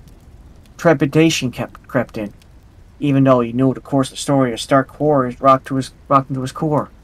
It elevated with every word. This wasn't a tantalizing thrill from being scared from entertainment. Sheer terror. A fear so overwhelming it eclipsed everything else. Brandon watched in horror from the control room as Christopher was getting smaller as the volume went down. His voice faded as he gradually diminished in size. The music on the radio had stopped, and as he neared the end of the story, his voice was almost inaudible. Christopher was translucent, and then he was suddenly gone. He disappeared. Yanking off the headphones, Brendan leapt from his chair and ran into the sound booth. Christopher wasn't there. Craig could still see the stream rising from his cup of coffee. Frantically, he searched the room, and the binder was laying on the counter next to the cup of coffee. The radio, now silent, was there to the left of the binder. Brandon reached out and touched the seat of the chair, and it was still warm. His heart was racing. Sweat covered his forehead. His heart was beating so hard he thought his chest would explode. The radio broke the silence, and he heard one word from a very yet odd-sounding voice. Brandon. It sounded like Christopher. Mustering all of his courage, he had Brandon ask, "Where are you?" A hollow-adolescent female voice radiated from the radio replied, "He's with us now." Brandon put his hand up to each side of his head, an involuntary motion as he tried to mentally process what he just witnessed. He couldn't speak. His mind raced. Christopher had vanished before his eyes. Unable to cope, Brandon shook his head in disbelief and quickly backed out of the soundproof, and his bandit collided with the door frame. Unfazed, he turned around and ran from the sound booth and down the hall, heading to the exit. He didn't realize he was screaming. All the while, the camera and audio continued to record what he captured and everything. The radio came to life, and rock and roll music from the 1970s filled the sound booth. 2 months had elapsed since the last recording session with Christopher and Brandon, and felt anxious about being back in the studio, the place where it happened. Brandon stood in the doorway at the sound booth, not ready to go inside yet. Followers of the podcast have been messaging him asking what this fabulous story rated of number 10 would be aired. Christopher's post had done its trick. There were so many posts and comments that made Brandon's head spin. He responded to say something, but was overwhelmed. Brandon resigned to a single post that stated he would be a live stream the audio and video of Christopher reading the story. Simultaneously, using a split-screen effect, viewers would be able to see him as well. Brandon took a deep breath. He exhaled slowly and stepped into the sound booth. We've been filming 2 roles during the live broadcast tonight, hoster and producer. Yesterday he had been in the control room and set up everything so he could run the show from the sound booth. He didn't want anybody else around, just in case. Anxiety gripped him and Brendan. Uneasily, he set the box on the counter that was below the microphone. He looked up and across the room. Cameras was positioned to capture his full image, just like the way he had set up with Christopher. Gingerly, Brandon opened the box and took out its contents, the radio, the binder, and the clipboard. Placed the radio to his left and the binder directly in front of him and the clipboard on top of it. Probably going to regret this, he thought, and turned the volume knob on the radio until it clicked. The sound booth was filled with rock and roll music of the 1970s. He turned the volume up, enough for the background of the sound, but not to overtake the audio of the recording. To his right was a portable control panel, enabling him to be a one-man show. Brandon glanced up at the large clock on the wall. 2 minutes of showtime, he thought. Brandon looked down at the clipboard, which had a few sheets of paper containing his notes for the podcast. He had trouble focusing, and the words became blurry. Then, in his mind, he heard Christopher's voice telling him something that he had told Brandon many times. Don't read your notes. Use them as guideline. Go for your gut. Keep it real. Yeah, right. Keep it real, Brandon said out loud, talking to himself. Wonder if it was just a coincidence that Christopher's words had a prophet ring to them. Brandon placed the cordless keyboard on the top of his notes, and that way he could easily respond to comments and posts from the followers. He looked at the clock, and it was time to start the show. Put his headphones on, then Brandon pushed the illuminated red button that started the live stream, put on his fake smile, and trying to look genuine like he started his monologue. Good evening, listeners. Welcome to another episode of our podcast. Go ahead and scare me. Thank you for all the comments and posts. I know you have been eagerly waiting for the broadcast. Unfortunately, Crystal's not here for the show. Brandon paused for a moment and continued. The recording you're about to see is real. It has not been modified in any way. I was there. I witnessed it. You will now be able to see the recording on the right side of the screen and me on the left. This is the story you have been waiting for. The perfect 10, guaranteed to terrify you down to your very soul. Please submit comments as you watch the recording. I'll be able to see them and reply. Here we go. Brandon flipped the toggle switch next to the illuminated red button and watched the recording. He had previously positioned the monitor in front of the glass into the control room, and now he could see where viewers were seeing, including their comments. Watching Christopher on the screen was too much for him, and another moment he looked away. Near the end of the story, he lifted his gaze and focused on the viewer's comments. He was shocked by what he read. Comments after comment remarked on the same thing. What happened to the radio? Neat trick. How'd you make it fade and disappear? Brain doesn't know he's gone. Yes, he does. No, look at his face. He's not faking it. Slowly, Brandon looked to his left, and the radio was gone. He hadn't even noticed that there was no music. Deep down, Brandon knew what he had to do. He had to help Christopher. But how, he thought, as he responded to comments from listeners. Brandon posted this was a live stream, that everything was real, that nothing had been edited. At the conclusion of the recording, he paused for a moment. Comments briefly stopped. The viewers were stunned by the recording. Then, comments and posts flooded in. Most were agreeable with Christopher that this story was a 10. Others stated they would not be able to sleep. One asked how the story ends. Then an idea entered Brandon's mind. It hasn't ended, Brandon thought. I need to tell his story. He believed there was only way to get the radio and Christopher back. Use the same tactic that brought it to them.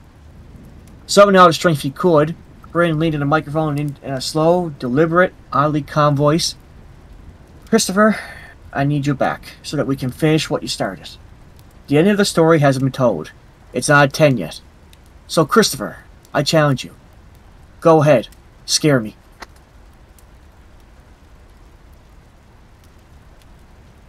That's it. I had my eye on that one, and then you napped it up. Took it away from me. Oh no. That's fine. How could you? Well done. I missed Well the done. day of my father's wedding. Oh shoot, is that one once Jonas had? Ah. Don't worry about it. It's fine. But yes. Okay, I know. JC, you're just a terrible, terrible monster. Jeez. Jeez, Stoker, I just want everybody to see, like and subscribe. How could I say no to that? All right. Well, since I cannot do that one, I'll just have to pick the next one over. Submitted for the approval of the Midnight Society. This is The Night Simon Followed Us, written by Alex McIntosh, found on creepypasta.com. Here we go. A couple of years ago, I walked home from a bar with two friends, and we were all loaded drunk. The Irish Newfoundland band brought the house down that night. This was before the pandemic, of course. At Derry's, all you could smell was sweat and sour beer, not an open window to be found in the place. It was the middle of July, and the air conditioning unit had all but fizzled out. Several hops to the resin-coated bar for whatever shots were on offer, and we were all but seeing stars. Anyway, for all the fun we had that night, the three of us ended up walking home shortly after 1 a.m. trashed out of our tree, and it was silent outside. No wind, just humid air, mosquitoes, and the faint sound of electricity humming from the street lamps. We were 2 full streets away from the bar, and faintly heard the last of the rattling yellow cabs collecting the final patrons leaving. We were still having fun, the alcohol still chugging us along like trains about to be derailed across the road at any moment. Nights like this were always a good time. I only started not having fun when I was convinced there was someone following us. Now, normally I couldn't care less. We lived in a small town where everybody kind of knew each other, and we were all quite close to home. But every time I turned around to look behind me and converse with Nicole and Luke, I was convinced I could see someone leaning out from behind this old house, watching us. And as if their head was tilted to one side.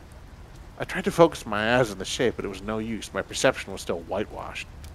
Just when I thought I was regaining something, that person had gone. Nicole and Luke carried on walking. Stumbling ahead of me. Even while the two of them were laughing and talking foreign jargon to each other, Luke must have had some idea something was bothering me. He asked, "Why are you so far behind us? Something got you freaked out?" I answered, "Man, I think there's somebody following us." Nicole smiled and asked, "Is it your baby fox?" "No, behind that old house there. There was somebody poking their head out from the side of it, just looking at us," I said, my voice giving way a discomforting air. Luke laughed it off. "What a weirdo! Who'd do that?" They carried on their jaunt, facing the road ahead. Just less than a kilometer and we were home. I checked on them walking ahead of me, and something I thought made me turn around again. As I turned my head around, my peripheral vision picked up a person standing in the middle of the road less than 30 feet away from us. When I focused my eyes centered to the road, the person was gone again. Nicole and Luke were right. I was freaked out. So I began a gentle jog to catch up to them. When I had caught to their gentle laughter, I stubbed my shoe against the curb and fell nearly flat on my face, with my hands just saving me from injury. This made Luke bust his gut laughing. I mustered a chuckle, but couldn't get that feeling out of my head. "You were so scared, man. You're running after us now?" Luke yelled at me in merry hysterics. And I swear there is someone following us, I said with every bit of solemnity I could pass. I turned around to point and show them where I saw the person, and my heart jumped in my throat. Less than 10 feet away, the dark figure of a tiny naked man stood watching us from the middle of the road. He couldn't have been more than 3 feet tall, but he was wiry, slender, and proportionate. His oddly dark gray skin was matted with pieces of coarse hair, and his eyes locked onto mine. I forced myself up from the ground and he started to take tiny steps closer to us, his bare feet not making any sound on the hard road. "Who the hell are you?" I shouted, panicked. Nicole gave me a look as if I was crazy. Her next reaction I just couldn't comprehend at the time. She actually began walking towards him. "What are you doing? Get away from it, Nicole!" Nicole didn't bat an eyelid, and wore an expression as perplexed as mine. What she said next made no sense. "I never knew you had a fear of cats," she said gently. With that, she began to pet the man's head, running her fingers through his matted and oily-looking hair and smoothing him down. All I could see was this set of intense and inhumanly oversized, burning eyes staring at me, with a wide smile bearing a row of unnaturally large canine teeth. I could hear my own hyperventilating, and I'm sure they all could too. I was practically frozen. "Wow, you really do have a fear of cats?" Luke asked, slurring his speech. Nicole said, "This is Simon. Simon loves us, and he follows us home sometimes." In my own head, I didn't know what this smiling thing was. I wasn't seeing a fucking cat or anything even resembling one. His smile widened impossibly, as if the slit of his mouth began to open from behind his ears. That's when I produced an unnerving guttural cry. It sounded like that of a newborn baby.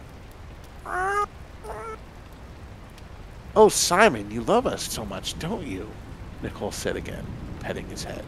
I could see dirt and grime covering her hands. They were oily from just touching it. I pressed myself to get up and make a run for it. Maybe I could grab something to at least protect my buddies.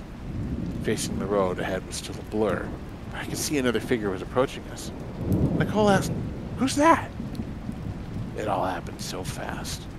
Footsteps of boots clomping on the pavement, a scuffling sound darting towards us. I heard something click, and I saw a knife reflected under the street lamps. "Give us your money, hand it over," the guy said.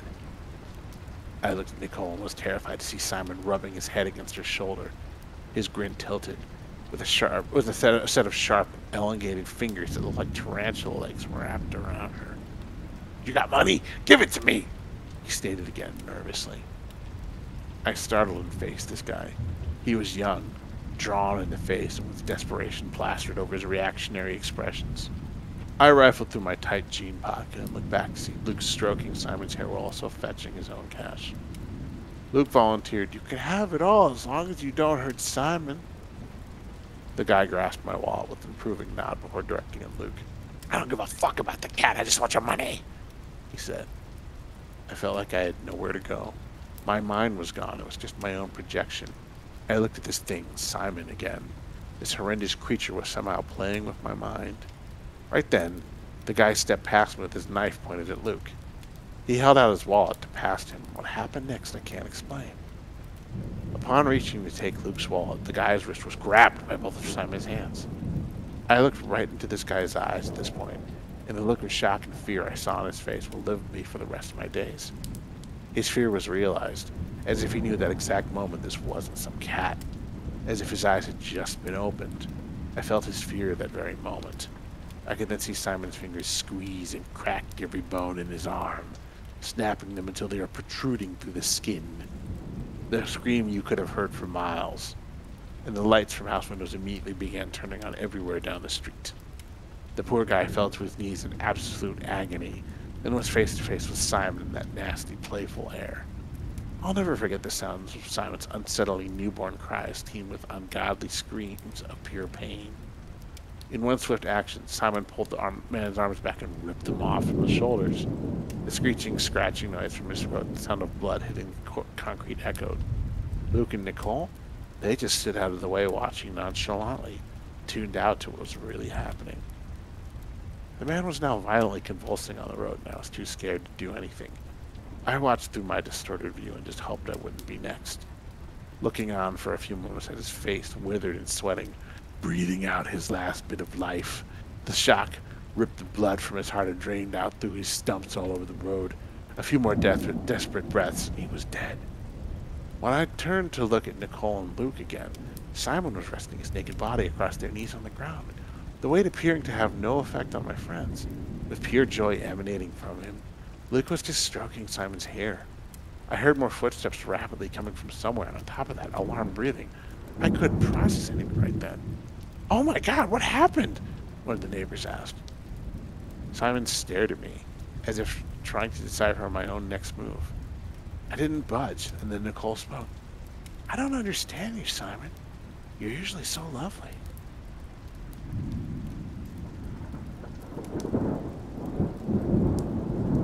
That's it.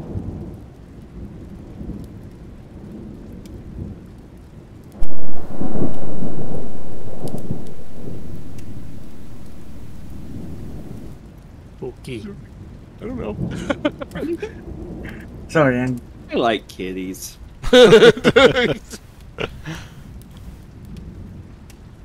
This goes out to all you cat owners. All the people with the cat personas freaked out. yes. I don't know what to say. Oh! Anyway. Everyone just stare awkwardly at Jonas now. What? You didn't like it? Oh, I Fine. liked it. It was fun. Why wouldn't I like that? It's lovely. I liked it because there was there was absolutely no attempt at explaining it. It was just like, okay, he's a little guy and people think he's a cat. Sometimes it just happens that way. Sometimes you got a cat, and sometimes the cat's a monster, Yeah, and it breaks someone to pieces. Sometimes these creepy stories are just like, oh shit stories. It's like, oh shit, the little doll's trying to kill Telly Savalas. What's the point? There is none. It's a fucking evil doll. You know, I mean. Yeah. Anyway. It reminds me of Pet Cemetery. Yeah. But I want to read that one again. What was that called again? That was called, and I closed the tab. That one was called. That's a weird name for a story. Yeah. That I one was closed the called tab. Yeah, that's called The Night Simon Followed Us, and there's the link. That Close the Tab is definitely a like one-act Western play. Like it just takes place in a saloon.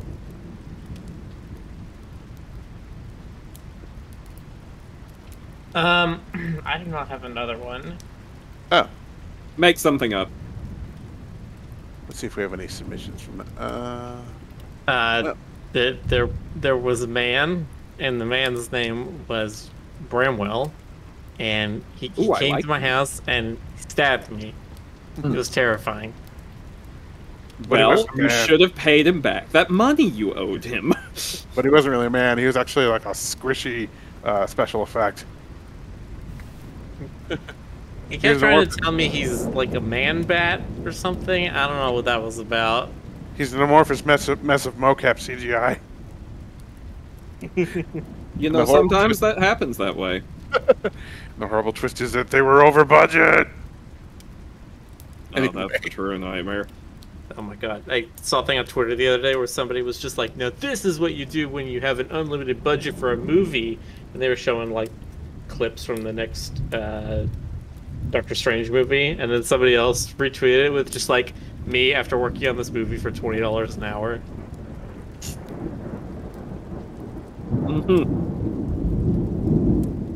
I can't put my ring on, but this story that Jonas just read reminds me of another story. I'm trying to remember what it is though. But that's what. But it was a good story though. I just liked how weird it was. Your Yeah. face likes how weird it was. I was expecting some kind of just like, and it turned out the real cat was you. You know. Anyway. Yes, Jonas, the cat was me. You figured it out.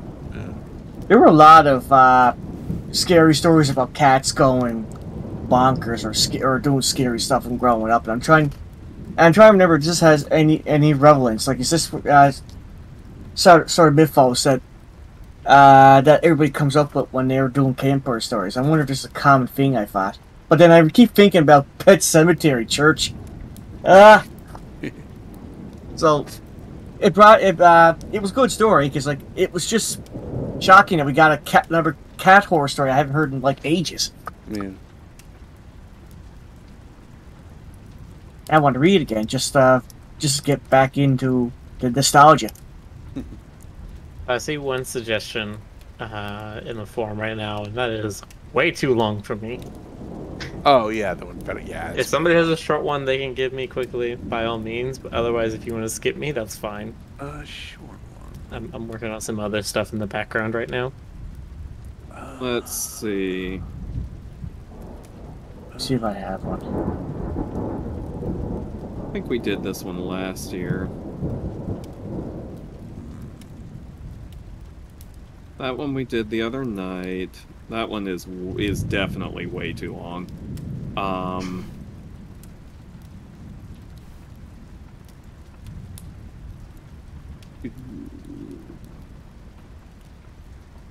should have prepared more. Here, Miller, This is fine. If you don't have anything, then Rick, you can go ahead and read your next story. I got a short one for you. This is really short. Why don't you read the portraits? Alright. I have one Discord if you need it. Which part am I reading here? The portraits? I thought that one was pretty good. Portraits. Yeah, You go didn't down. post that one. Oh, well, I messaged it to Miller. Oh, okay. Or you can do another one if you want. I don't care. I get it. Okay, here we go. For the submission of the approval of the Midnight Society, the portraits. There was a hunter in the woods who, after a long day hunting, was in the middle of an immense forest. It was getting dark, and having lost his bearings, he decided to head in one direction until he was clear of the increasingly oppressive foliage. After what seemed like hours, he came across a cabin in a small clearing. Realizing how dark it had grown, he decided to see if he could stay there for the night. He approached, and found the door ajar. Nobody was inside. The hunter flopped down on the single bed, deciding to explain himself to the owner in the morning. As he looked around the inside of the cabin, he was surprised to see the walls adorned by several portraits, all painted in incredible detail. Without exception, they appeared to be staring down at him, their features twisted into looks of hatred and malice. Staring back, he grew increasingly uncomfortable. Making a concerted effort to ignore the many hateful faces, he turned to face the wall, and exhausted, he fell into a restless sleep. The next morning, the hunter awoke. He turned, blinking in unexpected sunlight. Looking up, he discovered that the cabin had no portraits, only windows. I've always enjoyed that one. Wow, that was super short. Short but sweet. Love it. Love it! Ugh. For some reason, I'm feeling, like, mildly queasy tonight, and I do not know why. You've got something in your throat. Yeah, it's oxygen.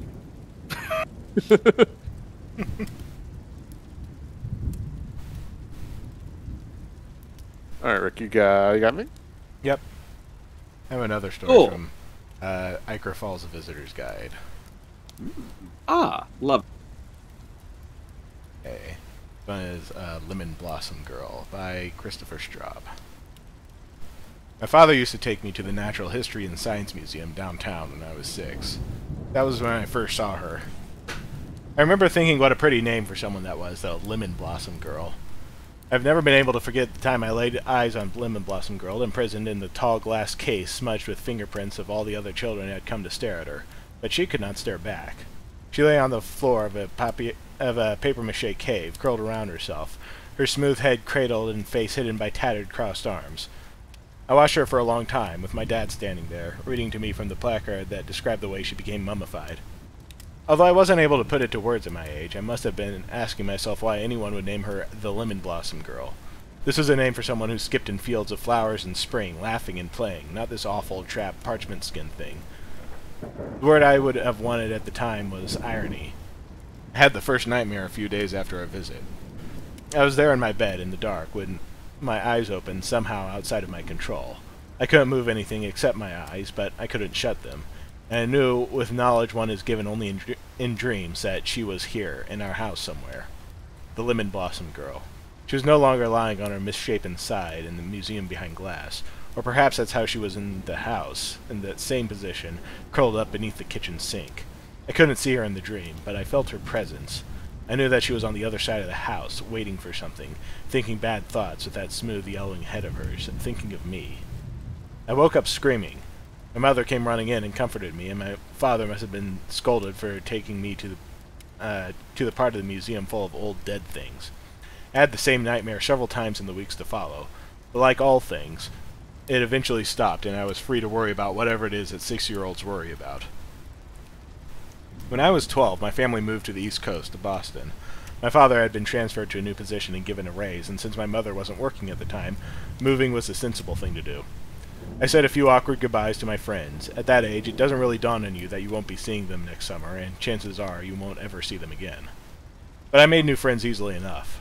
The grade school I went to in Boston was much more reputable than my old school, but I didn't really notice, other than how we took a lot more field trips. Field trips were never about learning. They were about leaving the classroom and being able to talk to your friends in an environment where your teacher didn't notice as easily. That's exactly what happened when Mrs. Hafner took us to the Harvard Museum of Natural History. I paid absolutely no attention to the droning tour guide, and continued to pay none until I heard a phrase I hadn't heard it for a boy of 12, in what for a boy of 12 was an eternity. Lemon Blossom Girl. My stomach sank. That name, that sickly sweet name that belonged to that monstrous thing. I snapped to attention and realized that the guide was talking about mummies now.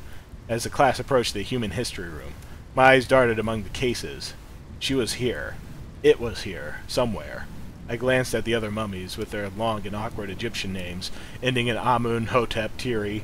They sounded exotic, impressive, regal. The sarcophagi were gold, with bright, expressive faces painted in blue and black on the heavy lid. These did not bother me, nor did the x-rays of what they looked like beneath the bandages. Their eyes were closed, their arms crossed on their chest, at rest. These were kings at peace. Not like the Lemon Blossom Girl, whose glass I now stood in front of. She was no longer on the floor of that papier-mâché cave, now laying starkly upon a plain, gallery-white platform. Somehow I saw more this time than I did, or remembered I did, when I was 6. The room was brighter, and I was taller. Almost tall enough to peer between her crossed, gnarled limbs and see dead eyes. How weird, I thought, that I would move to Boston only to see her again. Was there more than one? No. They must have moved her as part of some program. I learned more about her that day, listening to the guide. I learned that she was named for the area the archaeologists found her, that it used to be a bog somewhere in South America, and that her odd, contorted position probably resulted from the way she died, struggling as she drowned. A diagram on the wall showed how she had been x-rayed in the 1960s, and how scientists discovered an almost fully developed infant inside her. She died pregnant. This added a new dimension to my nightmares, which returned that night. I awoke, back in my old room as I had so long ago, in the dark, paralyzed, knowing that she was in our house somewhere. But now I knew she wasn't curled up in a ball. She was walking, shambling slowly, carrying her infant in her arms, its skin a cross between leather and paper, stretched tightly across blackened bones. I knew these things, was made to know these things by the dream, but, again, never laid eyes on her. But she was in that dark house, in my mind, somewhere. The nightmare ended, and I sat upright in my bed, throwing and kicking my arms and legs to make sure I could indeed move them. I didn't cry to my parents. I must have decided I was too old for that. But I didn't sleep the rest of the night. Again, the nightmare subsided after a few dreadful weeks, but not before I failed a morning exam or two for lack of sleep. School came to an end in Boston. Junior high was a blur, with high school even more unremarkable. I was an average student. I sent applications to several large colleges in the area, only to receive letters of condolence in return. On a whim, I sent an application to Maple Grove University, a small school in West Virginia, just to see what would happen. Lo and behold, they accepted me and even offered a partial scholarship.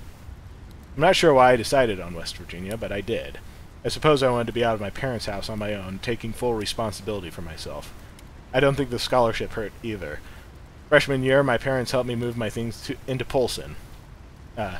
Polson Hall, one of the 2 undergraduate dorms, and said tearful goodbye. But I was free now. I felt like an adult. Friends were harder to come by in college for some reason. Maybe it had to do with me being a child of two coasts and West Virginia being close to neither. The first several months I spent largely alone. Our Communications 15 study group broke early one Saturday night about 5:30, and I suppose I didn't feel much like heading back to my dorm room and dealing with my suite mate and his filthy socks. So I wandered a little. Near my dorm on the hill were a few buildings, administrative and such. There was something called the Harold Ferris Cultural Center, a great ugly green building with a pig iron modern art globe in front of it. It was next to my dorm. I thought it might have been general information about the area, the town, maybe somewhere I could go on a Saturday night. When I got there, I discovered the information booth only had pamphlets about cultural studies and outreach programs. That and a little old lady. She said the center closed at 6, but since I was the only one here, I could stay a while and look at the exhibits. Something about that word always bothered me. An exhibit was something on display for others to stare at, to watch. The plural of the word was worse, as it implied a cold room with dim lighting cast on ancient, quiet things. The exhibits. She pointed me at the room, but it wasn't until I was in the archway that I realized what I was looking at. It was a cold, cold room with dim yellow lights in the ceiling, focused on pots, arrowheads, and other historical trinkets, and one large display in the center of the room. Lemon Blossom Girl. I stumbled backwards. She was here. For the third time in my life, in a town I considered in the middle of nowhere. I can only imagine the expression on my face as I edged forward into the room. South American relics, 1200 to 1500 AD, the sign said. Lemon Blossom Girl. And now I was thinking that it was peculiar, very peculiar, that this exhibit, of all things, would be here of all places, at Harold Ferris Cultural Center at Maple Grove University. I felt as though I were 6 again, seeing her for the first time. She looked smaller than I remembered, but somehow that made her more pitiful, more terrifying than before, more like the desiccated, curling thing she guarded in her womb. I began to doubt it could have ever been human. What cruel process of nature would allow such a thing to continue to exist? I did not picture the Lemon Blossom Girl as a woman with a child who became trapped in some swamp in South America while Europe suffered through the Dark Ages. She had always been like this, somewhere or other, dried and dead and paling under electric lamps since the beginning of time, carrying a smaller mockery of herself inside her, twisted and splitting and curling in her own womb of glass. No, this thing had never been human. She was Lemon Blossom Girl, forever staring out with empty sockets through crossed arms and legs, trapped in a place where children can watch her, but she could not watch back. There was a square, dimly lit button on her display case, and beneath it a grid of holes indicating a loudspeaker within the base. The button stated in loud block letters, "Start." Though I knew, when I pressed, it would blare a dull, scratchy narration explaining the mummification, my heart stopped as I backed away from the case. There was something very, very wrong about having a "Start" button near that thing. All I could think was, start moving, start breathing, start scratching at the glass. "Time close to up," an old voice called from the front desk, and I uttered a startled noise, halfway between the letter U and a gasp. The sound echoed in the corners of the hall that the dim lights didn't reach. That night I wasn't in my dorm room. I was at home in my old bedroom. My eyes were open, but I couldn't move. But it was different this time. This time I didn't know if she was in the house with me. I didn't know until I heard a sound like splintered wood sliding against burlap and wet paper. I smelled something thick and ancient like parchment and faintly cloves, a sickening, thick, spicy sweetness. She was here.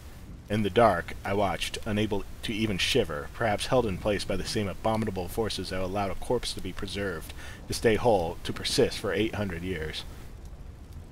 And now from the black doorway the Lemon Blossom Girl shuffled in, her thin, reedy breath amplified by the dead quiet of the night. She lurched forward, slowly and unsteadily on bone-splinter legs, stopped in the middle of my room and turned. Now she was watching me. She held something close, something I did not want to see, something I was beginning to make out in the moonlight. It squealed. That was 6 days ago. 6 days ago, and she hasn't stopped since. I know she is down there, my Lemon Blossom Girl, behind glass, closer than she has ever been. She can follow me as far as a museum display, but she needs my dreams to come closer, to watch, to hold her young.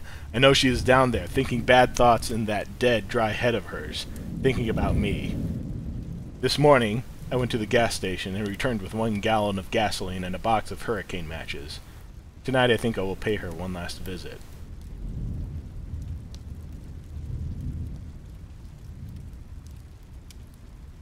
Nice.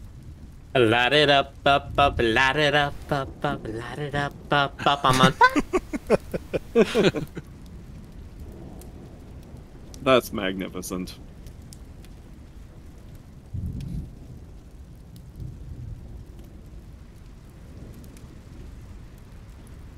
Stoker, I think it's you. What'd you say, Jonas? I said, Stoker, I think it's you. Oh, is it me? All right, let me see. It's always Wankersham. been you. It's always been Yeah, it's always been Wankersham. Wanker. Yeah, it's always been Wankersham. Had missed the deadlight at midnight, Let's Jonas. see. What have we I have got? a- What have we got? I have like a kind of a silly one if you want it. It's short. Yeah, okay, I'll see. What have we got here? Here, hold on. I'll link it in.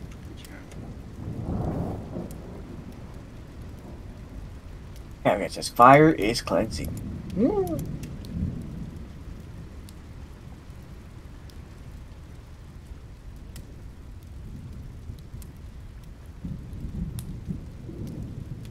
Let's see. Where did you link it to me? Oh, it's in Discord. Is the cord. All right. You know what? I'll just do this one. I'm gonna do this one blind. I don't know what it is. This one is called You Will Pay.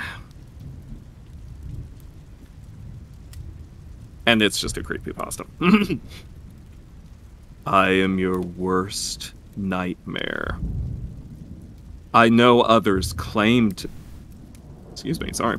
I am your worst nightmare. I know others claim to be, but they're wrong. When you realize I'm out there, your knees go weak. You see my name. Your mouth goes dry. You see a shadow. You know it's me. You know I'm there. Your heart races. You walk down the street after a long day at work. It's very cold out, and everyone has already retired to their warm houses, snuggled up by loved ones. But not you. Now you regret volunteering for overtime. You know I'm walking behind you, just far enough so I can see you, but not vice versa. I've been planning, waiting, observing. You cross the street in a feeble attempt to escape me. That won't work, and deep down inside, you know that too. You rush home, hoping that when you get inside your house, I'll disappear. You break out into a sprint, feet hitting the hard pavement. I run after. We're locked in a chase. Will I catch up, or will you escape? You practically throw yourself against the door. Breathing heavily, you fumble with the lock. You get in and slam the door so hard that the burnt-out light bulb in the kitchen regains power. You slump against the door, safe. Safe until tomorrow. For I will get you, Mr. Mailman. I will get you.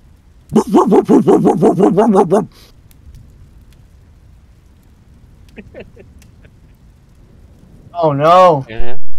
I doing- knew it was gonna do something like that, but I was expecting it to be like, "We will reach you. We will tell you about your warranty for your car."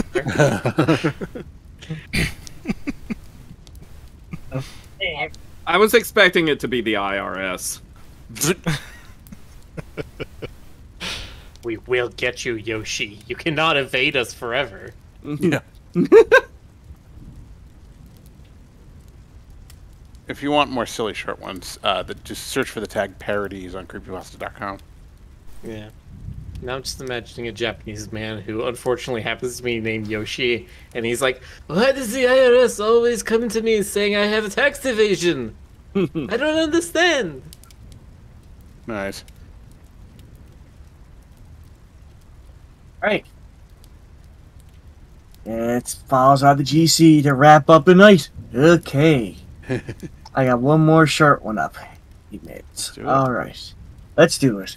So, to submit approval of the Midnight Society, I give you The Night Ice Cream Truck. Written by Stephen Allan. Creepypastas. It was late one evening, and I sat at my kitchen table just typing away on my laptop, working on my latest screenplay. You see, I am a horror writer. I write stories of the dark and macabre with the express purpose of selling them to major studios with hopes of getting them turned into major motion pictures. At least that's how I would idly go. It's been especially rough recently, because in the last 2 weeks I had the most serious case of writer's block I ever had. Like, all the pieces are there, but I just can't seem to put them together. It's frustrating, really. Anyway, back to the main event. I was sitting at my table, staring blankly at my computer screen at a total loss, when suddenly I got a spark of inspiration in the most peculiar way. As I was mulling over what to name my main antagonist my story, after this, I could have sworn I heard an ice cream truck. How weird? It was approaching midnight. Why would an ice cream truck be dealing out this time of night? Not long after hearing those first distinct noises of the ice cream truck, the music was going off, and it occurred to me that its sound was getting closer. I just had to see this for myself, so I got out of my chair, walked over to my front door, opened it, stepped out of my front porch, and not 10 seconds later I saw it. It was your standard ice cream truck, with pictures of all sorts of ice cream treats posted on the side, and it whizzed right by a lot faster than I had even seen an ice cream truck go. Heck, I thought these things could only top about 6 miles an hour, and blaring its music much louder than I ever heard an ice cream truck play its music. I thought the whole thing was unusual and rather creepy. Normally the song Turkey in the Straw is a pleasant, jaunty tune, but something about hearing it when it's dark out just made it super eerie. A couple things bothered me about the ice cream truck. Firstly, his music was loud enough that it waked the dead. Now, I wouldn't be normally surprised if I was the only person that heard it, and given that as a writer I tend to keep odd and unusually pretty late hours, but come on, man, be considerate. People are trying to sleep. Also, how fast was he going? Why was he driving so fast? When did he have to get with that degree of urgency at this hour? Whatever, I thought. Went back inside. I sat down at the table and just sat there in silence for a few minutes with my head in my hands before it hit me. That's what I would write about. I hit the keys ferociously that night. I had finally found my story. I would write about an ice cream truck that would only go out at night. The driver, which would be a deranged old man who would use his truck to run down townspeople who he deemed to be in violation of some sort of curfew or something. Kind of like a boogeyman who preyed on his community to get rid of the people he viewed as being insubordinate. It was perfect. What a way of serenity I had stumbled upon. The more I thought about the ice cream truck, the more iniquitous I figured it was. The driver was probably just in time to rush to get home, and left the music on, and just didn't notice.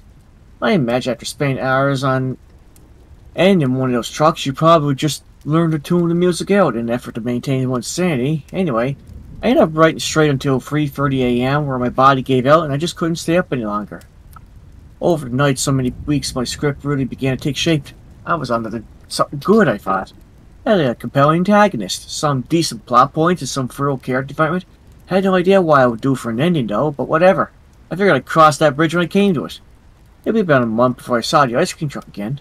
Just before I was about at my computer working away my script, when out of the blue I heard it. This time it was around 9:30 p.m. He shaved some time from his previous record, I joked to myself. So I went out to see the strange ice cream man. I recognized it as the same ice cream truck as last time. I zoomed on by just before, this time playing the song The Entertainer on full blast. Generally a nice song, but pretty creepy after sundown.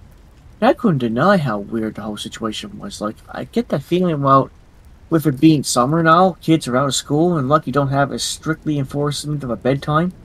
But still, who was this guy looking to sell ice cream to at this hour? I shrugged it off and went back inside, not thinking about it anymore, and as I sat back down working my screenplay, I had one final thought. What if this script does get picked up and goes out to be made into a movie? Would this guy realize that he was just the main influence of the story? I don't know, but then I figured that any ice cream man who had to be working this late in the night likely didn't have much time to go to the movies anyway. In the following days, I got an immense amount of work done on the script. I was pretty darn proud of myself for getting so much work done, as well as feeling thankful that something like this just fell into my lap. However, it wasn't just this late night mystery ice cream vendor that influenced my story. I also got influence from other sources. For instance, on the local news this morning, I saw the body of a local streetwalker who found in the ditch. Poor girl, I thought.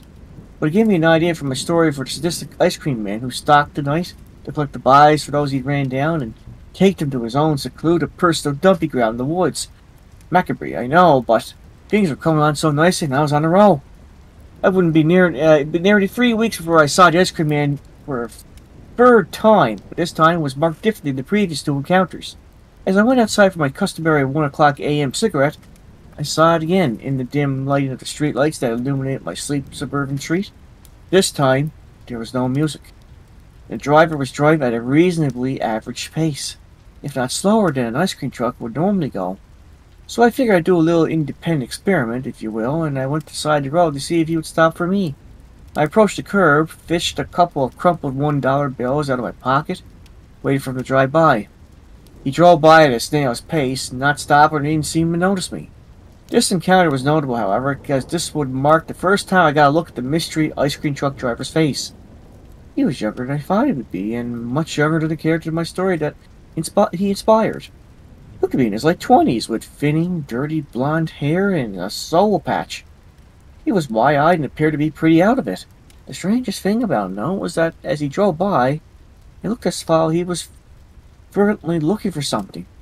Somewhat nervous and sweaty as he moved his head side to side, intently surveying the area. I thought he could have possibly been on drugs, or maybe it had been just a really long day he had, and no telling really. Watched him drive away, still just muddling along in the night. After he disappeared from my line of vision, I dropped my cigarette in my driveway, stomped it out, and headed back inside to close out for the night. About a month went by and my script was in great shape. I had submitted it to several studios at this point and gained mostly positive feedback and several requests for a rewrite. Still no formal offers to get it picked up and produced as of yet, but things were certainly trending in the right direction. I was on the phone one night with a studio heard from California. We were talking about the script, a couple of things that he wanted shored up and the like. He told me that the studio liked my story and that they thought my idea of a psychotic ice cream man terrorizing the community under the cover of night and raining judgment down upon the innocent was an inventive wrinkle, and would make for a solid slasher fic. After that, he told me he wanted a rewrite, with a couple additions specifically, a little more in the way of an origin story of the old man. No problem, I said enthusiastically. What the studio heard said next nearly made me fall to my chair. He said that if I could do that, then they would prepare to make me a hefty, high, 5-figure offer for the script, and I was awestruck. I thanked him profusely and told him I would get right on it first thing tomorrow morning. We said our goodbyes and hung up. I could not believe how this was all transpiring. Right after the call with the studio here, I called my mother to tell her the good news, and I told her how I had just gotten off the phone with the head of a major film studio, and how the script had been coming along great. That's all they wanted were a couple of small changes, and if I could do that to their liking, they would likely offer me a substantial amount of money for it. I then went on to tell her about my main inspiration for the story, too, which she echoed my sentiments about being weird, but luckily nothing. I told her I loved her, and she loved me, too, and we hung up for the night. I sat there on my couch for about 10 minutes when I heard music off in the distance. Not just any music, but ice cream truck music. A small smile grew on my face, and I didn't go out this time. Instead, opted to just stay inside and look out my front bay window. Yep, there he was, driving way too fast and blasting camp-down races way too long. I didn't care, however. This odd recurring phenomenon may end up making me a small fortune. So I just stood there at the window, and as he drove by, I gave him a small salute as I was saying, "Thank you for your unending inspiration these past couple months. I couldn't have done it without you." And on that note, I closed up shop for the night, got ready for bed, and laid down to go to sleep. Sleep came easy for me that night, and I went to bed feeling great. I got up early the next morning, feeling energized. I went into my living room and turned on the TV to watch the morning news, and the breaking story of the morning made my blood go sub-zero.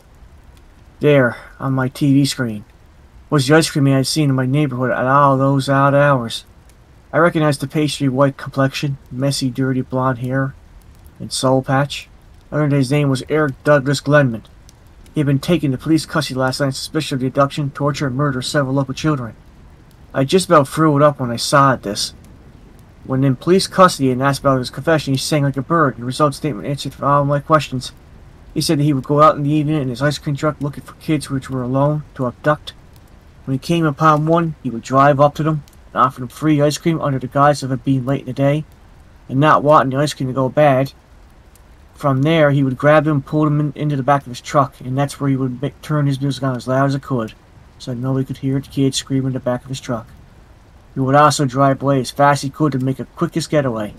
He was asked to disclose his methods of torture and murder, to which he declined, and that was probably for the best. I honestly didn't think I would have wanted to know anyway. When I asked if he ever saw anyone who had made witness his crime, he said, for the most part, no. Except for this one time when he was out skulking through the neighborhood.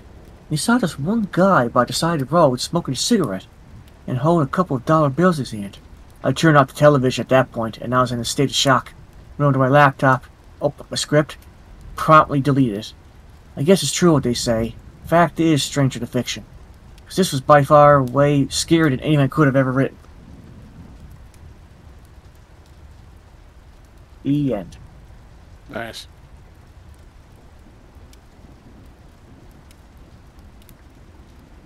There's a saying goes, be careful what you wish for. Oh! You never know when something spooky.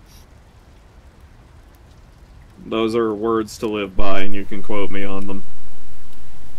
Yes, exactly. I found a good one for next time, but I'll save it for next time. Raider, I'm not sure what you mean by the Raider's a litter bug?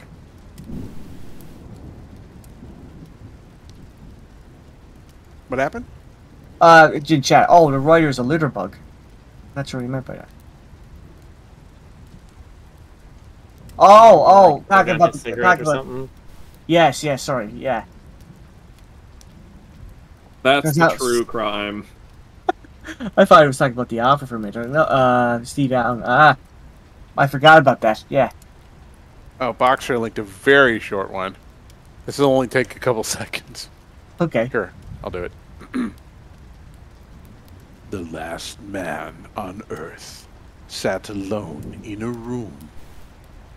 There was a knock on the door. Da-da-da-da-da-da. Yeah. And then David Tennant popped in and says, "Hello, I'm the doctor." Okay. Anyway. I mean, it said the last man on Earth. What if it was the last woman on Earth? This could be the beginning of a different kind of story. Oh, now we're getting surreal here. All right. Yeah, that's that. I remember reading that one. It's one of the shortest spooky stories ever written. There's another one that's similar, and it goes like, two men were standing in a field. One man says, "You know, I don't believe in them there ghostses," and the other one says, "You don't, huh?" and vanishes. Yeah. Inside your body is a skeleton.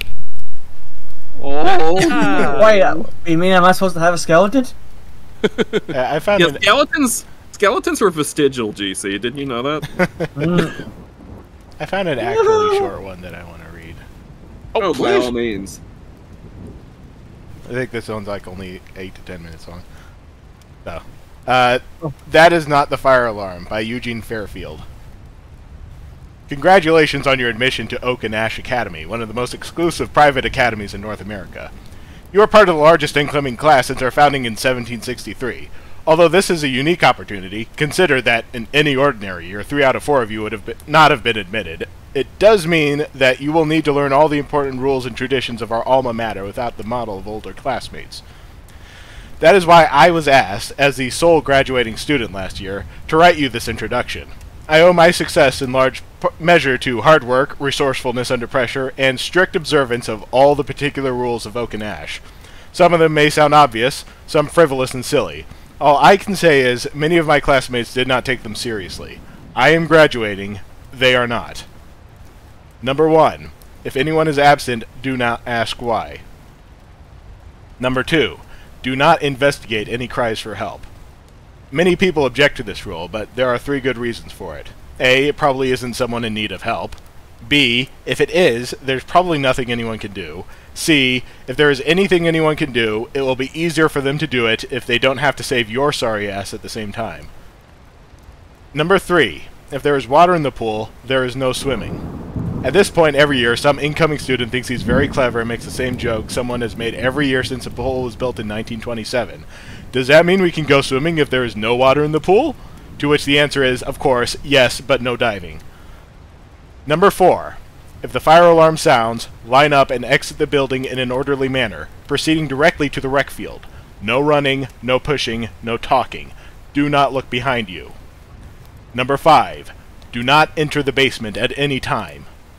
I've been advocating that the official rules should be amended to include, especially if you are assured it is okay by anyone claiming to be maintenance staff. The headmaster thinks a simple statement is best, and my qualification is superfluous. He has a point. If you don't enter the basement at any time, you won't go when the janitor says you can. But you only have to once hear a classmate's dying gasp, but he said it was okay, to speculate if any clarification would help. Call me a softie. Number 6. Bring a large handful of rice to school with you every day. If you are scoffing, I recommend you attend some lesser school with lesser standards, M2C. Number 7. If any member of the school community attempts to follow you home, scatter a handful of rice behind you. It should go without saying, but I'm going to say it anyway. On account of one student my sophomore year who did not graduate because she thought scatter meant dribble 1 grain at a time in a clear path leading to your home.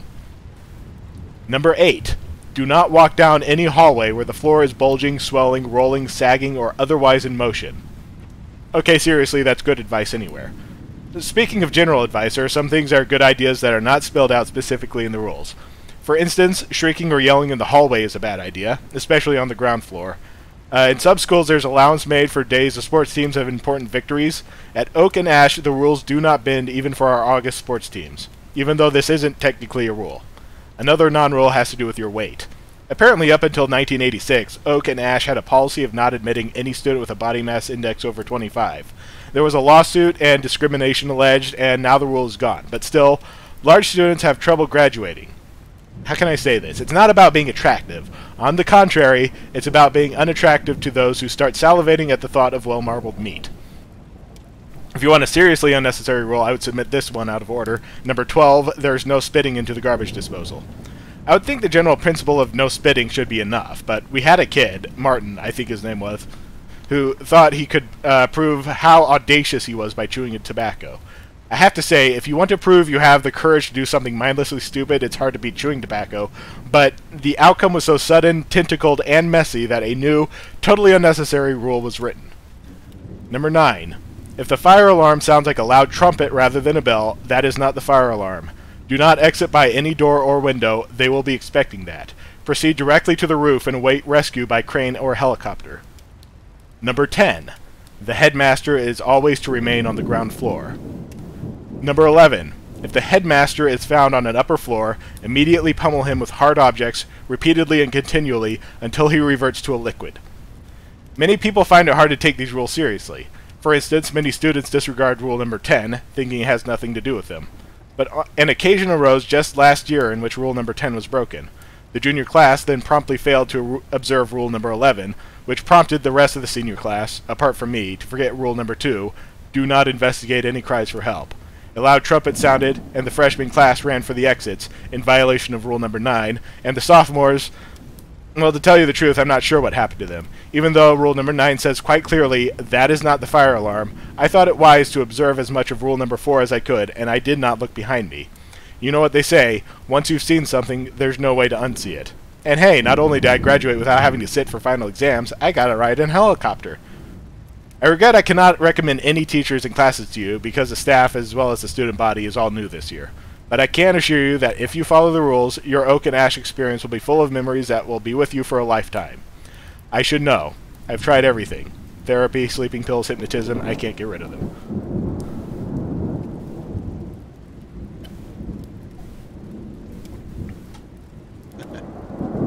Nice. Very funny. Trying to remember what was the book I read as a little kid, where it was like a school that was built the wrong way, where it was Wayside School? maybe where it's like 30 Wayside stories School. tall or something. Yeah, I'm thinking that, but like the young adult version. Stoker, you're still muted. So had He to, posted something in Discord. Okay. yeah, he had to split a little bit early. He sends his best. Okay. I found one. Yeah, that's school only- is full of jerks. I found one that's only 2 sentences, and I love it. Okay. You can read it. After struggling desperately to move any part of his paralytic body just to alert the doctors that he was conscious before they made the first incision, he was relieved to see that one of the nurses had noticed his pupils dilating from the bright light. She leaned in, close, and in a whisper that tickled his ear, said, "You think we don't know you're awake?"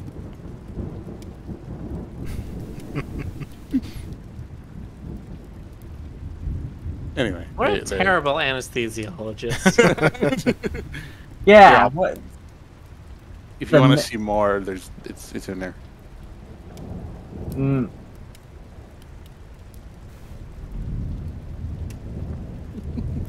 Okay. Anyway. It's past midnight. We should go to bed. Okay. All right. Yes. Hope you guys enjoyed the stories. Hope you enjoy your October. We'll see you next week on the stories. Ooh. I now declare this meeting of the Midnight Society closed. Okay, lock the doors, everybody. Put the key somewhere that they can't find it. Yeah. And remember, you're never really alone. All right, good night. Good night. All right, good night, folks. Night, night.